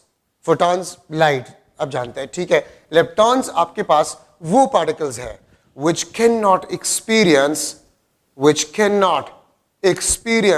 strong nuclear force, ठीक है। For example neutrino, electron etcetera, ठीक है। हेड्रॉन्स आपके पास है those particles which experience strong nuclear force, जो कि स्ट्रॉन्ग न्यूक्लियर फोर्स को एक्सपीरियंस करता है, उसको हम हेड्रॉन्स कहते हैं, ठीक है। ये बात आप लोग याद रखें। लेप्टॉन्स जो है वो can not experience strong nuclear force, और अगर आप बुक में देखिए, आप इस सेंटेंसेस को अंडरलाइन करेंगे, जरूरी है, इसमें ज्यादातर चीजें आपने याद करने होंगे, ठीक है। अगर आप देखें ये पेज नंबर 414 पे, तो हेड्रॉन्स भी लिखा गया है, उसमें ज्यादातर चीजें जिस तरह इसमें लिखा है, the pion is the lightest of known mesons, तो एमसीक्यू में आ सकता है, ठीक है, कि dash particle is the lightest in the known mesons. तो आपको यहां पर देखे लिखा ये 414 में, अगर आप एक नजर इस पर डाल दे, pion is the lightest of known meson, इसको अंडरलाइन करें, ठीक है। अच्छा, हेड्रॉन्स बेरियॉन्स में आपके पास लिखा गया है कि baryons which are the second class of hadrons have mass equal to और ग्रेटर, जो मैं अभी डिस्कस करवा रहा हूं, ठीक है, कि हेड्रॉन्स में आपके पास बेरियॉन्स और इसमें आपके पास होता है मीजान्स। बेरियॉन्स कौन से पार्टिकल्स है, बाकायदा बुक में ये लिखा हुआ है 414 पेज पे। बेरियॉन्स आपके पास वो पार्टिकल है जिसके मासेस प्रोटॉन के बराबर हो या उससे ज्यादा हो, उसको हम बेरियॉन्स कहते हैं। प्रोटॉन और न्यूट्रॉन दे आर बेरियॉन्स। मीजॉन्स वो पार्टिकल्स है जिसका मास प्रोटॉन से कम हो, या अगर आप इस तरह भी देखें, mesons are those particles whose mass is in between electron and proton, उसको मीजॉन्स कहते हैं, ठीक है। बेरियॉन्स आपके पास है, this is made of quarks, ये क्वार्क्स से बने हुए हैं, प्रोटॉन और न्यूट्रॉन इसके एग्जांपल है। ये क्वार्क्स प्लस एंटी क्वार्क से बने हुए हैं, ठीक है। बाकी अगर आप बुक में देखें, प्रोटॉन आपके पास जो है 2 अप और 1 डाउन क्वार्क से बना हुआ है, न्यूट्रॉन आपके पास 1 अप 2 डाउन से बना हुआ है। तो ये आपको याद करने की चीजें हैं, इसमें कोई कंसेप्ट नहीं कि मैं आपको बता दूं, ठीक है। तो इसको आपने देखना होगा। इस तरह अगर मैं लिख लूं कि प्रोटॉन आपके पास जो है, ठीक है, तो 2 up 1 down, 2 up plus 2 divide by 3 plus 2 divide by 3 minus 1 divide by 3, ये plus divide by 4 3e minus 1 divide by 3e, ये आपके पास plus 3 divide by 3e, this is cancel plus e, ये प्रोटॉन। तो प्रोटॉन 2 अप और 1 down quark से बना हुआ है, मतलब 3 क्वार्क से बना हुआ है, ठीक है। तो ये आप देखिए, न्यूट्रॉन 2 डाउन और 1 अप से बना हुआ है, down minus 1 divide by 3e। याद रखिए, इलेक्ट्रॉन, क्वार्क्स और neutrino they are elementary. Elementary का मतलब ये होता है कि किसी और चीज से नहीं बना होता। क्वार्क्स, इलेक्ट्रॉन्स और न्यूट्रिनोज ये किसी और पार्टिकल से नहीं बने, उसको हम एलिमेंट्री कहते हैं। और जो पार्टिकल्स किसी और से बने होते हैं उसको हम कंपोजिट कहते हैं, कंपोजिट पार्टिकल्स। तो क्वार्क्स, इलेक्ट्रॉन्स और न्यूट्रिनो ये किसी और पार्टिकल से नहीं बने। प्रोटॉन और न्यूट्रॉन वो क्वार्क से बने हुए हैं, ठीक है। तो आप 414 पेज पे ये क्वार्क्स वगैरह ये चीज आप देखो, और इसमें जरूरी पॉइंट्स है, इसको आप क्या करें, अंडरलाइन करें, ठीक है। मैंने आपको क्या कहा कि आपके पास जो मीजॉन्स होते हैं उसका मास इन बिटवीन प्रोटॉन और इलेक्ट्रॉन होता है, या मीजॉन्स वो पार्टिकल्स होते हैं जिसका मास प्रोटॉन से कम हो, ठीक है। बेरियॉन्स वो पार्टिकल्स होते हैं जिसका मास प्रोटॉन के बराबर या इससे ज्यादा हो, ठीक है। तो ये इसमें पढ़े हुए हैं, आप इसको जो है एक नजर देख ले। न्यूक्लियर फिजिक्स में ज्यादातर चीजें रट्टा लगाने के हैं, याद करने के हैं, ठीक है। तो इसमें जो जरूरी, अच्छा एक्सपोजर, मैंने एक्सपोजर को डिस्कस नहीं किया, ठीक है। रेडिएशन एक्सपोजर ये ना मैं ट्यूशन में करवाता हूँ, ना कॉलेज में, ना टेस्ट क्लासेस में, क्योंकि इसमें से ज्यादातर चीजें रट्टा लगाने की चीजें हैं, ठीक है। तो आपने इस पर एक नजर डालना होगा। जिस तरह इसमें से है कि आपके पास रेडिएशंस के सोमेटिक इफेक्ट्स होते हैं, जेनेटिक इफेक्ट्स होते हैं। जेनेटिक मतलब जीन्स में जाते हैं। हिरोशिमा और नागासाकी पे जो एटॉमिक बम को गिराया गया था, तो जेनेटिकली अभी भी बच्चों में डिफेक्ट्स पाए जाते हैं, जेनेटिक्स इफेक्ट। सोमेटिक इफेक्ट होते हैं रेडिएशंस के, सोमेटिक मतलब स्किन बर्निंग वगैरह, ठीक है, ये सोमेटिक इफेक्ट्स में आते हैं, ठीक है। तो इसके लिए कितने डोज की जरूरत होती है वगैरह वगैरह, तो ये आपने देखने होंगे, इसमें कोई कंसेप्ट नहीं, आपने याद करने होंगे, ठीक है। रेडिएशन एक्सपोजर, तो ये आपके लिए न्यूक्लियर फिजिक्स में इंपॉर्टेंट पॉइंट्स थे। बाकी आपका सेकेंड ईयर कोर्स खत्म हो गया।